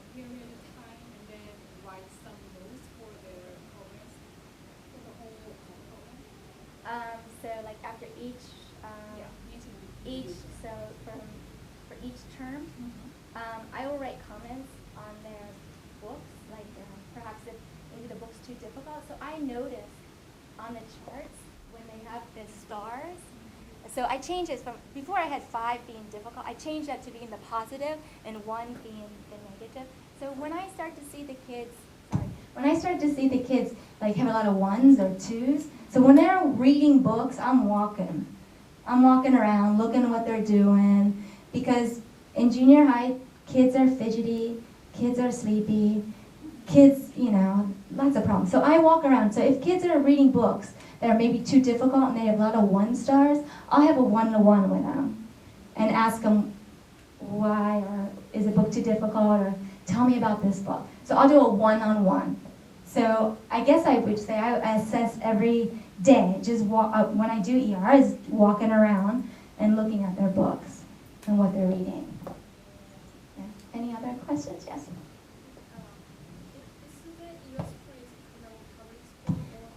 We're a private school. Yes. And even though that is in a private school, you don't have any problem, kind of conflict between using textbooks or the This isn't the sole thing of my what I teach. So we do this. So for example, the 7th and 8th grade students, they do ER maybe once a week, and they do it for 40 to 45 minutes. All right, and then the second day is usually we are linked to the regular class. All right, and so what they want me to do in 2 days, I can do in 1 day. All right, and I can always do a warm up on the day I do ER to review what we've done. And I can say, hey, this is what they did. So I'm not slacking off on my responsibility of linking between my class and the regular teachers' classes. Because I try to recycle what they're doing, because I told my teachers, they're gonna see more words here than they're gonna see in your textbook. And I brought all the Rob Waring's data, and I said, look. And they were like, oh my God. And I was like, well, let's try. So if you provide the data for your teaching set, and I know it's like you're batting your head against a brick wall. I know, and I don't say that, but I try to do 45 to 50 minutes once a week with those kids, and then the other day is devoted for conversation. And let's say I don't have 50 minutes. Maybe I have to prepare for the test or something. I'll cut it down. During the speaking test, when I do speaking tests with kids, there's kids in the classroom are doing ER. So I could have 2 days of ER. That's 100 minutes, right? But I'm doing speaking tests out here. So I can do speaking tests and they can do ER in the classroom. Yes. Actually, I'm one of the ER's advocates, but still when I raise this issue to Korean junior high school teachers, they frequently raise the issue of grading and the conflicts using between textbooks and ER programs, and then maybe they know that the program is good and students will eventually get benefits out of this ER program. But still, students who are not willing to work, or parents who are concerned about their children's grade. So this is really an issue we needed to solve, and the issue actually I was confronted when I talk about ER2 and a lot of figures. That's why I'm asking. You don't have any problems like this? I've had problems before. I've batted my head against the wall. Yeah, I've done that before.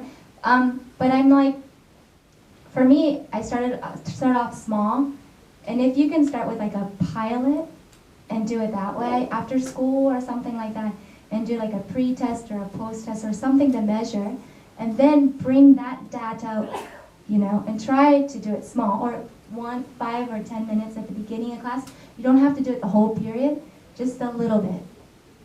A little bit will help anywhere, okay? Yeah. Thank you very much. You've been a good audience. Thank you. And I have a present for you for being a good audience. So please come up here and get yourself. Yes. Did you have anything left over? No. 식사 안 하셨죠? 식사? 네. 그쵸. 이거 마지막인데요. 아 그래요? 아까 그 교체는 계속 안 하시고 계속 하시네요. 이거 끝나고 바로 바꿔드릴 테니까. 아 그래요? 지금 잠깐만. 아 그래요?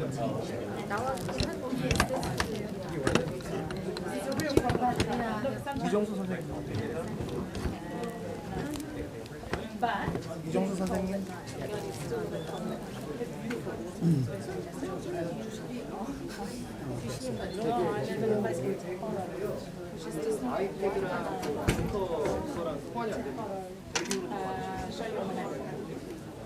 I don't know.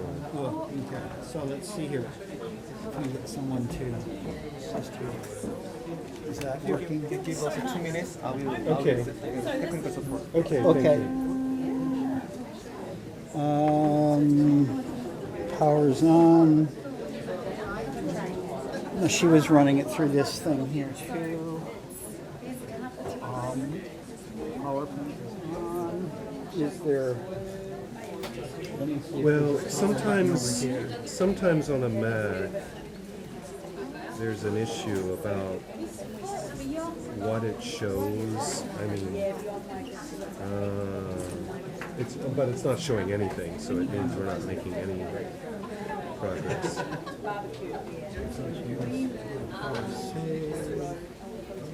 Okay, I wonder if there's just simply a switch that we have to hit here. Mic 1 PC. They're bringing a technical person. That's probably a smart idea. I shouldn't mess with this here. On, off, blank. So this is going through here. Let me see here.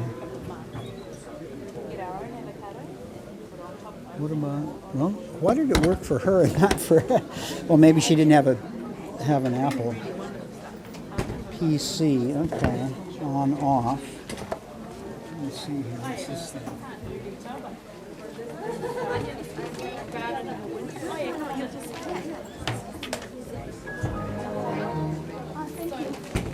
Oh, we have the audio, right? Oh, I just pushed a button and I got it. I got your Windows. No? Oh no, but that might be. Oh, that's this screen. I'm sorry. I'll turn this off. Yeah, much nicer.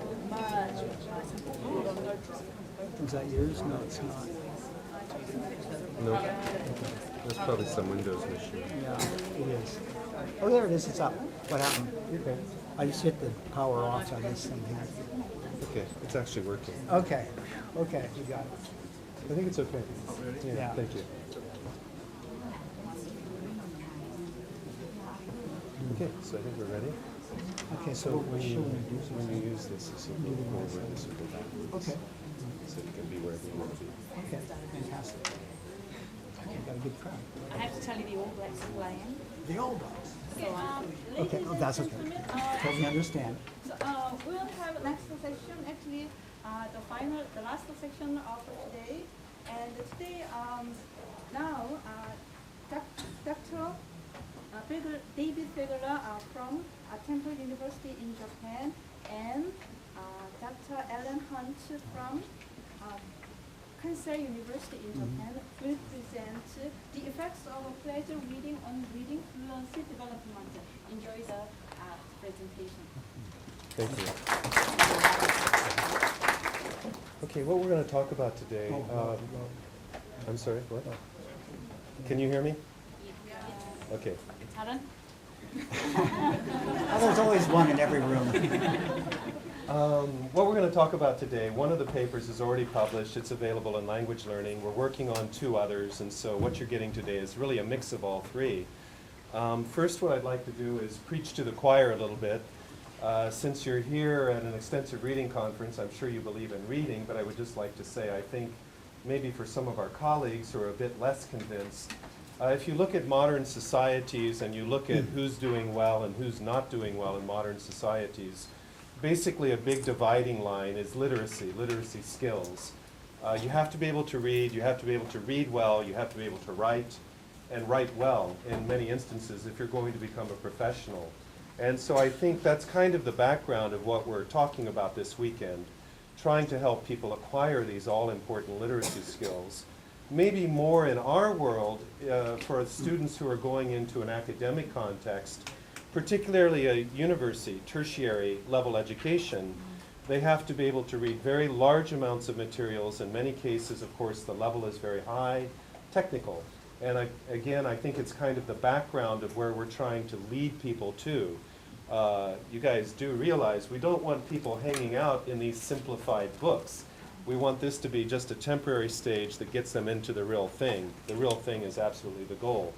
And the final comment, a bit of a negative one. If you pick up a book such as the Handbook of Second Language Acquisition, if you know the one I'm talking about yay thick, and you look for the topic of extensive reading, good luck, okay? You're basically not going to find it, although a little bit in defense of extensive reading, you're actually barely going to find the topic of reading. So essentially the field of SLA has been skewed in a really, if you think about it very much, a bizarre way towards listening and speaking, primarily speaking, of course. And it really ignores the amazing amounts of language acquisition that takes place through reading and reading large amounts of materials. So we think that's also kind of an important background issue to what we're up to today.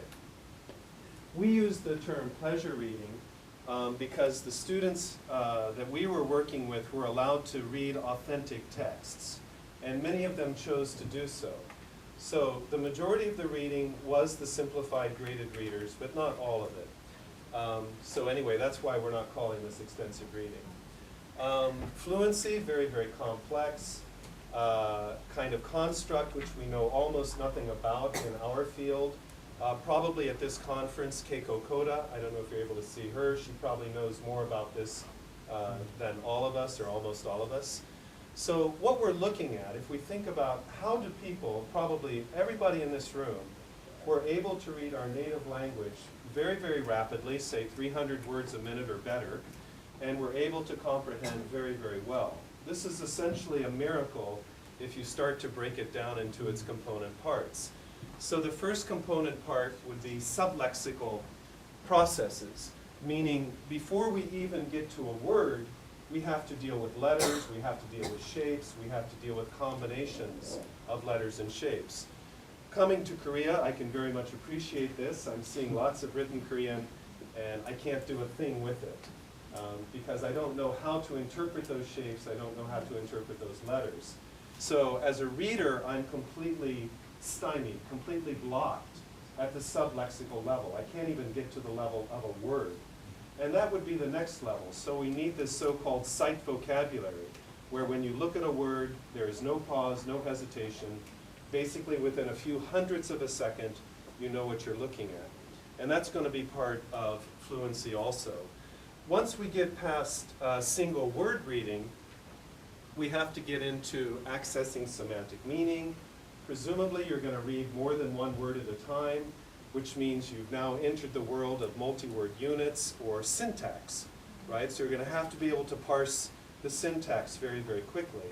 And we don't typically read one sentence at a time, right? We typically read sentence after sentence after sentence. We're going to have to put them together into a discourse context. We have to understand this is a narrative, or this is problem solution, or this is comparison contrast. So we have to understand the discourse, the genre that we're reading. And that's why I said it's a minor miracle that we can do all this, because think about it, this is all happening simultaneously, like all these levels are occurring in our mind, and we still haven't gotten to the last one, which is interpretation. Much of what we read, you have to go beyond the literal meaning of what you read, and the next level is kind of what does it mean, or what does it mean to me in this context. So we also have to go into a kind of interpretive level as we read. Okay, so now I hope you all can appreciate that when we talk about students developing reading fluency, it's not a simple thing, it's a very, very complex thing. A massive number of cognitive processes have to be going on and working very, very well simultaneously in our mind. For the purposes of our studies, we really boil all this down to something simple, meaning reading rate. So we're looking to get our students reading at higher rates, more like an educated native speaker, which would mean something like 200 words per minute or better. That would be the goal. And all-important comprehension. It doesn't mean much if you can go fast, but you don't understand what you're reading, right? So speed is definitely not the only goal here. It's speed plus comprehension. And quite often what you find is that as the speed goes up, the comprehension actually goes up, because a lot of these processes I just talked about a second ago are becoming automatized, so the person doesn't have to think, is that a B or is that a D? That's become automatized, and now they can think about the meaning of what they're reading. Also, we're using standard words in our study to try to get away from very, very imprecise measurements in the extensive reading literature. You know, people talk about, oh, they read 7 books, but, well, if you've noticed, the books vary tremendously. So 7 books, it's really close to meaningless because of the amount of information in each book. Pages, a little bit better, but not much. Again, pages, when you look at them, they vary tremendously. Running words, much, much better. Now we're getting close to something precise, but standard words are even better. So standard words are going to be 6, basically, character spaces. So a letter, a space, a punctuation. And we've worked out a lot of the standard word counts for graded readers, and they're in our 2012 article in language learning. So a lot of the hard work has been done for you. Okay.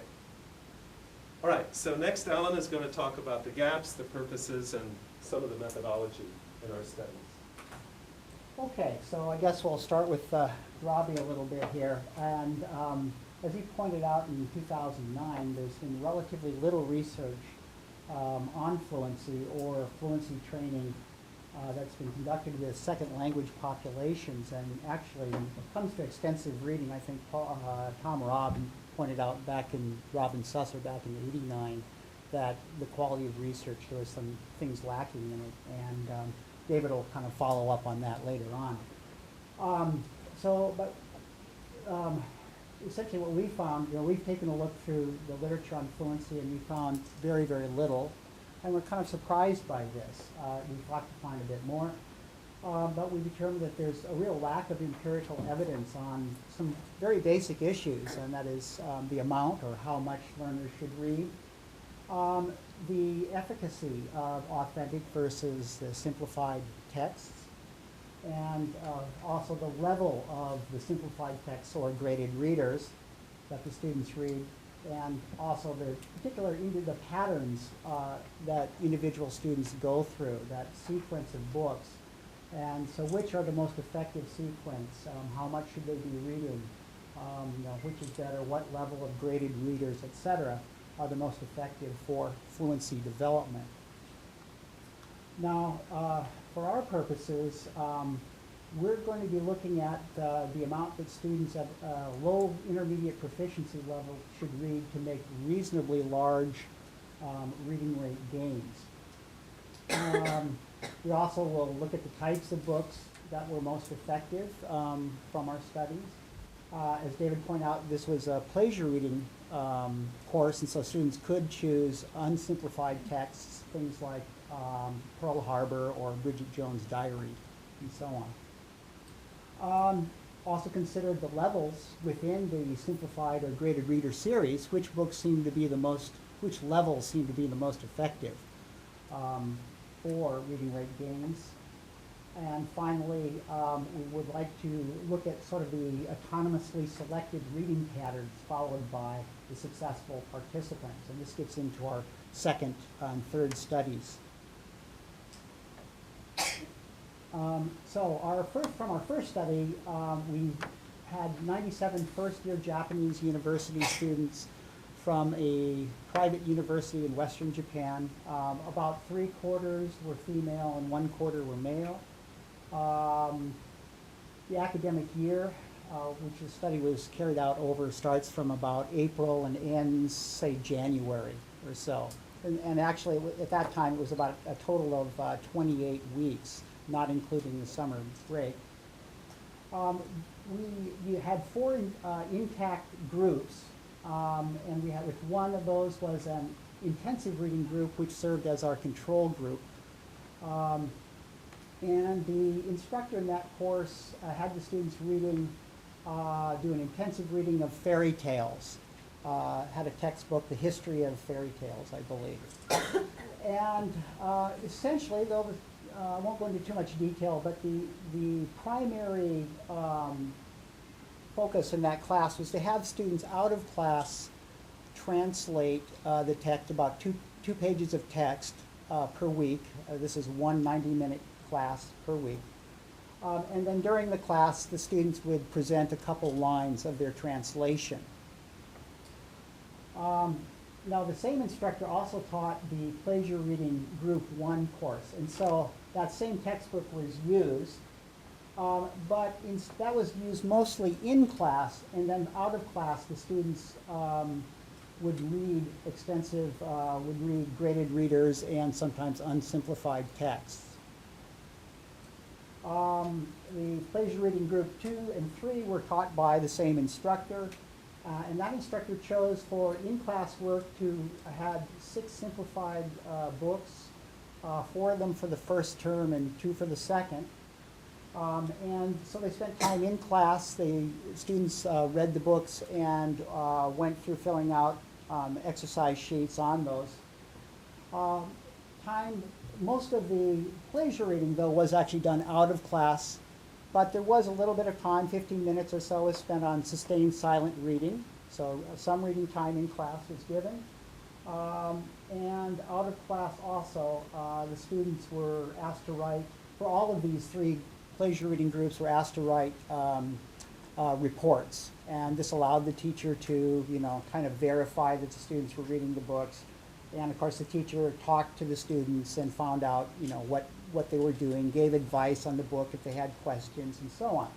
Now, the books were actually, we don't have one single library, so the teachers brought the books to the class, and so during the class they would select the books out of maybe had a choice of about 200 books or so, as many as a teacher could reasonably carry. All right. And also, the final point was none of the students had any extensive reading practice in high school or speed reading, had done any speed reading activities in high school. So our methodology, we had the students, we had a 24-item vocabulary levels test that consisted of 12 items from the 2,000 word level and another 12 from the 3,000 word level. The purpose of this was to be sure that students had enough vocabulary in order to be able to, read the narrative passages for the reading rate tests and, of course, for their graded readers. The reading rate test itself consisted of actually 4 passages, with each passage having 8 multiple choice comprehension questions per passage. So we combined those and considered that one pre-test, and we used the same one for a post-test. And so with 32 items total. We ran the range program through the reading rate passages, and we found that 97% of those passages, of the words in those passages, were in the first 2,000 high-frequency words of English. So the actual procedure, so the academic year started in April, so in the second week of April, or the second class anyways, the students took the vocabulary levels test, and then weeks 3, 4, and 5 were devoted to the reading rate test. Reading rate test took about 25 minutes or so. And also about the same for the vocabulary levels test. Week 3, one of the things that's often not done in the research is that people don't sort of trial their test to make sure that students know the format of the test. And we did because we wanted them to be familiar with these with the reading rate format, so they wouldn't read. We were worried that, well, maybe the first time they wouldn't know quite how to do it. Maybe they'd read particularly slow. Actually, that didn't occur, but we wanted to err on the side of safety. So we highly recommend doing that. So weeks 4 and 5, then we divided the 4 passages kind of into 2 passages for each week and administered those. We did that to avoid fatigue, essentially. So that's something as much as we'd like to kind of get all the testing out of the way at once, you don't want to overwhelm the students. Now, the same procedure for the reading rate passages were done again in December as a post-test, and they were the same reading rate passages. The passages consisted of a narrative, and that was what we figured would be the most similar to the reading that they would do from the graded readers that they choose. And likewise, they were most accessible, and it was also an ongoing narrative story. So the preliminary results that we found were that, in fact, basically what we were hoping for was verified, and that is that the vocabulary levels test, that indeed on the 2,000 word level, all the groups, including the control group, scored 80% or higher on the 2,000 word level. And I won't say impossible, but I'll say very, very tough. So he may be thinking of a particular context. The number, as you'll see, that we've kind of landed on is more like 200,000 standard words. Now, we didn't make this up before we started the study. We let the data tell us what was working. So just to let you know where this number is coming from. So this is what the students' performance was telling us. But you got to keep in mind, it's students at a certain reading proficiency level. So when we say something like 200,000, we don't mean that it applies to everybody or to all proficiency levels at all. And what do you get for that 200,000 standard words? And the answer in our 2012 study was about 17 words per minute increase in reading speed with a little increase in comprehension across one academic year.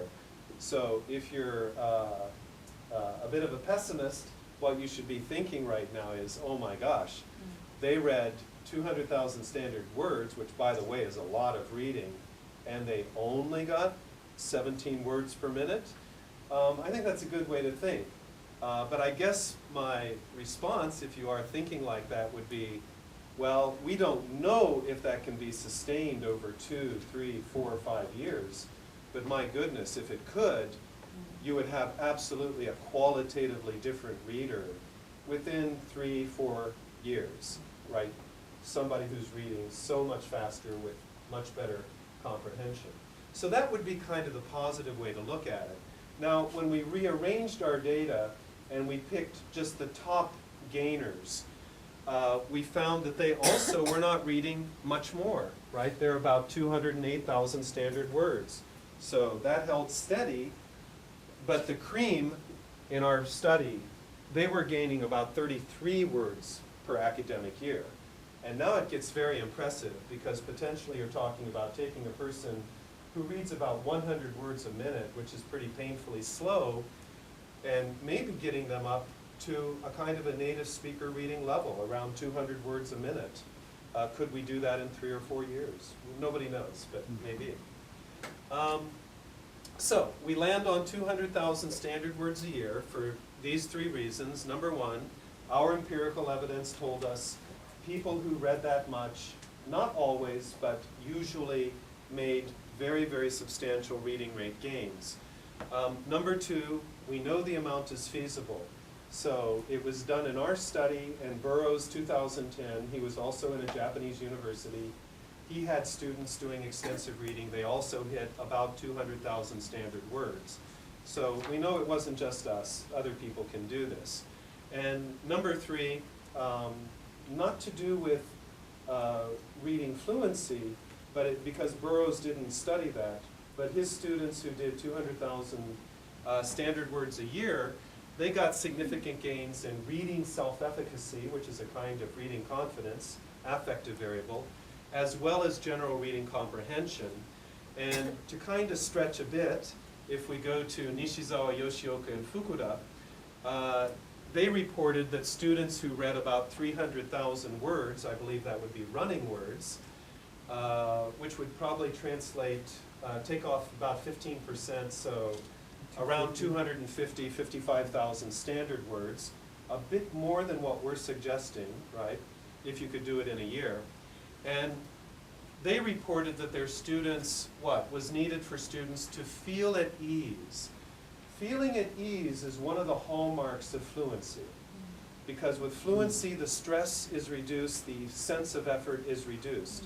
So we suspect, but it's only a suspicion, that really what was happening there was after about the 300,000 words, some level of reading fluency was kicking in.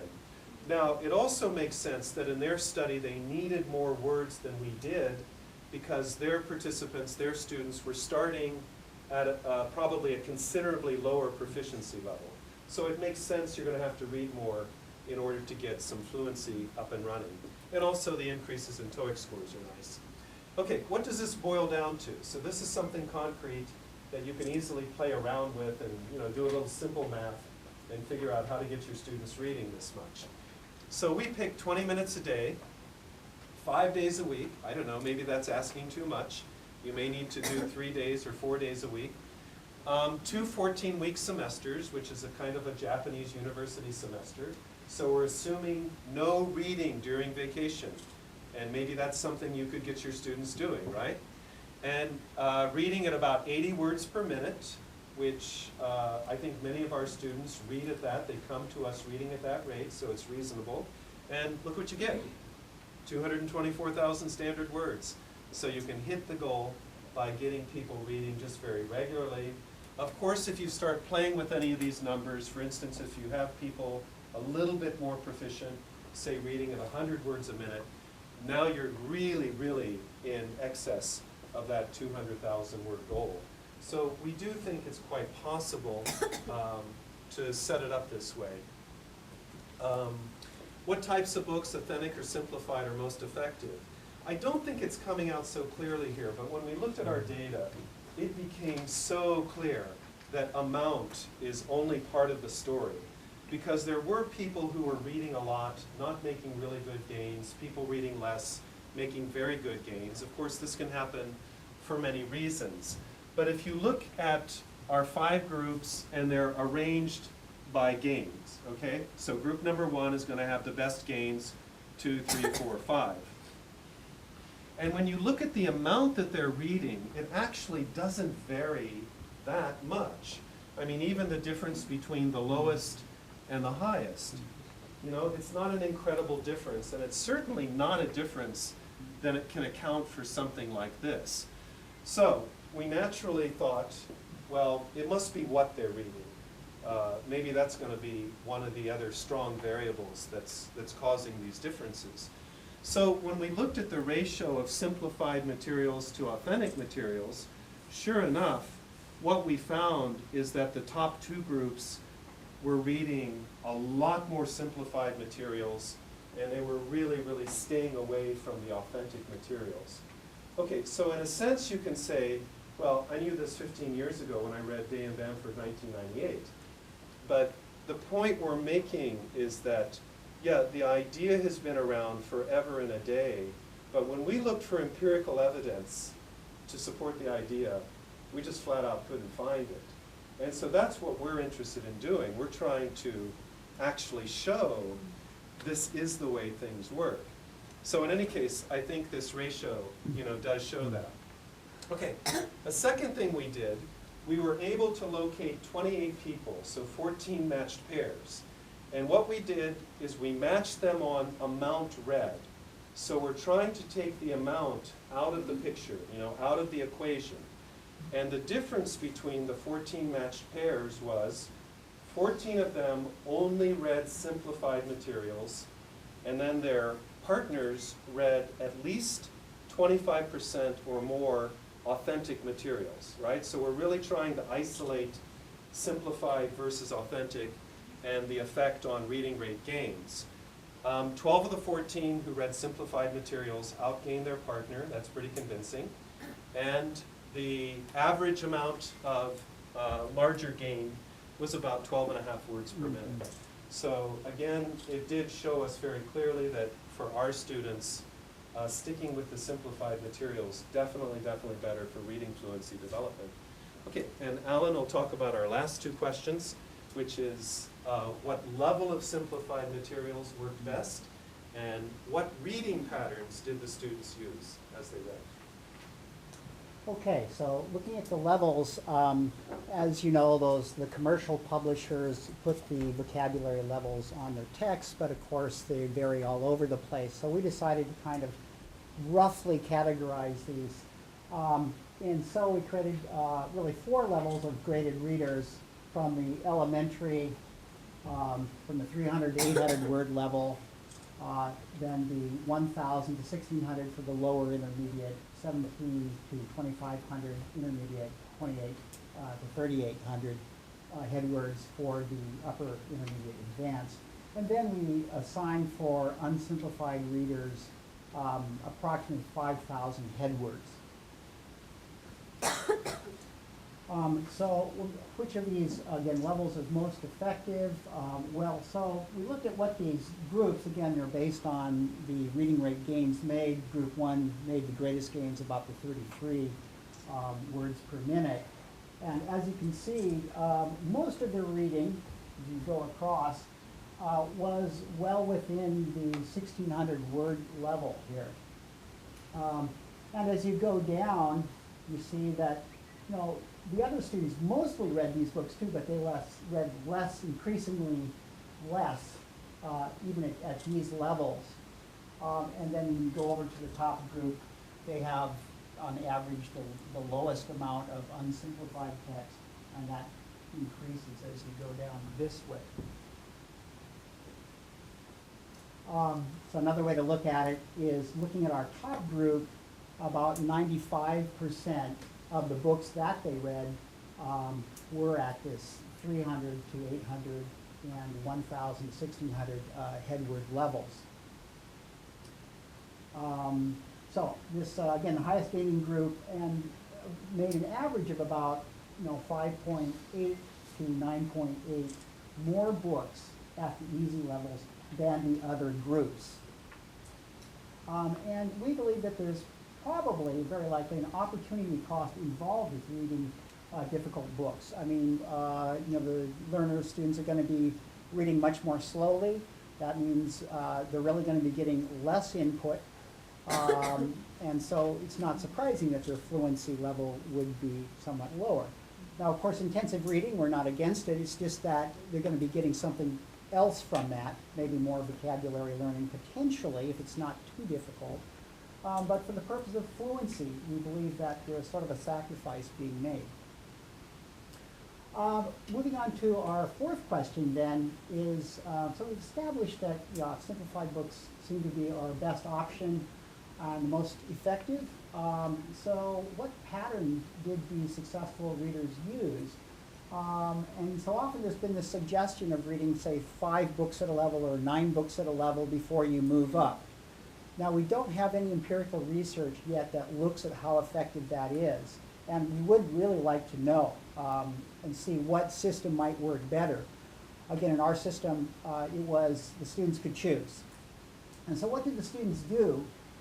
Indeed, they had rising and falling patterns. And this is one of the 14 highest students. You can see that they're all over the place here, from about maybe the 300 word level up to maybe 600 word level. And they rise and they go back down, rise, go back down. And we kind of speculate that probably the advantage of allowing students to do something like this is that they maybe get a little, maybe they want to challenge themselves.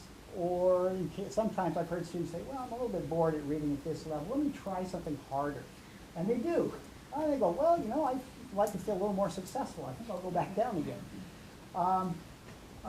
So this is not so neat and methodical, but it's real. It's what students do. So maybe that's for the best. Now, as we look at those patterns, we decided to try to find, well, are students actually going up levels? When are they doing it as they're choosing their books? Was there a transition point to a higher, on average, to a higher level simplified readers for these top gainers? And when did this occur? In fact, we did find that there was sort of an autonomous transition. That is, the students eventually decided to read more difficult books. And that occurred on average for these top students around 12 books. But notice the range is just very diverse. I think the 21, the student stated, was really comfortable at the 600 word level for 21 books, Now probably there's no teacher that would, teachers would be kind of normally pushing your student, go ahead and try the next level, try the next level. Well, for this student, maybe that was the best choice. So there's quite a huge range of variation when the students make their own choices. On average, this transition, though, did seem to happen mostly at the end of the first semester or beginning of the second term. And I mentioned earlier about, the idea of, suggested that maybe 5 to 9 simplified books, at least for the purpose of vocabulary learning. But obviously for fluency, we need to have quite a bit more. I just got the sign that we have 5 more minutes, so I'm going to try to quickly go over some of these. In this case, here's one sample of a student that we found. Basically, the transition point was around book 12, so maybe right in here. So what we're comparing is the first half and kind of the second half, pre-transition, post-transition, and did they go up? And indeed they did, and in this case, the easiest level books tended to go up on average, but the more difficult level didn't really change as much. Another pattern, and I won't go into too much detail, but there's really no change in the easiest level. They kept going down to that, but the more difficult books sort of, on average, went up after the transition. Oops, that was what I was saying. And then finally, some students, both the lower level and the higher level, increased. And then finally, the magnitude of the change. So before the transition and after that transition, how much did students go up? Well, for these top readers, again, they averaged about 400 words, which is about a level or so, maybe 2 levels in some graded reading schemes. And that would be going like from the 600 word level up to maybe the 1,000 word level by the end of the second semester. But there was actually, the range was about 150 to 750. So again, a lot of individual variation. Some went up more, some went up less. And I'd like to turn it back over to David to kind of finish off things here with our pedagogical implications, teacher research, talking about internal validity. Actually, rather than talking about all those fun topics, probably maybe we should should take the last couple of minutes, and if anybody has any questions Sounds about good. anything, we can talk about that. Sure. I'm wondering if you could talk about how the report of words read was done and the qualification for that, and if there was any feeling that there's any artifact there relative to the simplified or unsimplified text. Yeah, what we actually did is we literally went through, we took 5 books at each level of each series of graded readers. This took almost a year. And we literally counted all the 6 character spaces. And we made an estimate based on that for each, like level 1 Oxford bookworms, level 2 Oxford bookworms. And then we looked at the number of pages that were in each text that the students read, and we then multiplied those pages by the number of standard words at that level in the series. But my question is, how do you know the students read the book? Well, we looked at how substantial their commentary was on the reports and so on. And the teacher also kind of consulted with the students to see if they were really doing it. And there were a couple of students which we actually took out of the study for that very reason. We thought there wasn't enough evidence on the reports, or if some of the reports were missing when we collected them, we had to leave those out of the study. Yeah. So that's an important issue. But interestingly, in Japan, the students were remarkably honest. Kind of shocking. Absolutely shocking. I think for Americans, yes. Yeah. Well, it's very similar to that. I was just wondering, was there any provision in the research in case the students quit reading a book and they moved on to another book? The teacher, we had a couple where students did do that, and the students also had a form to fill out on how many pages that they had read, and there were a couple like that. And so we had to make special calculations for those. So instead of, if it's a 42-page book, if they read 20 pages, we use that calculation. So if you're going to do a similar study, you want the students to be documenting, carefully what they are reading. And it's okay to change, right? That's the whole point. You want the students to have freedom. So you want them to change if they need to. And do you have any plan to continue your research for 2 or 3 years? We'd love to be able to do this with the same group of students and have a longitudinal study. We really need longitudinal studies. We don't have, this is only a 1-year course.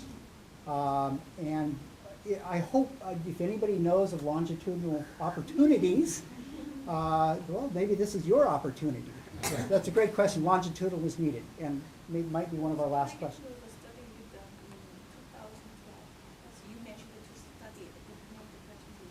Right. It's at the top now. So this study right here, thanks Dave, was in language learning and the effect of pleasure reading on Japanese university learners' reading rates. And so a lot more detail you can go into there. You can find out, maybe there's a lot in there and maybe too much for one talk. The other 2 studies are not published that we've been working on, but we're writing them now. So I guess to answer your question, we don't have a longitudinal study, but we're still trying to reanalyze the data. Longitudinal, it's 1 year. Yeah, yeah, I mean, but when we say longitudinal, it's not 3 or 4 years, which is, we need these courses very clearly these programs should be probably 2-3 years minimum, I think, for most of these learners. Well, I better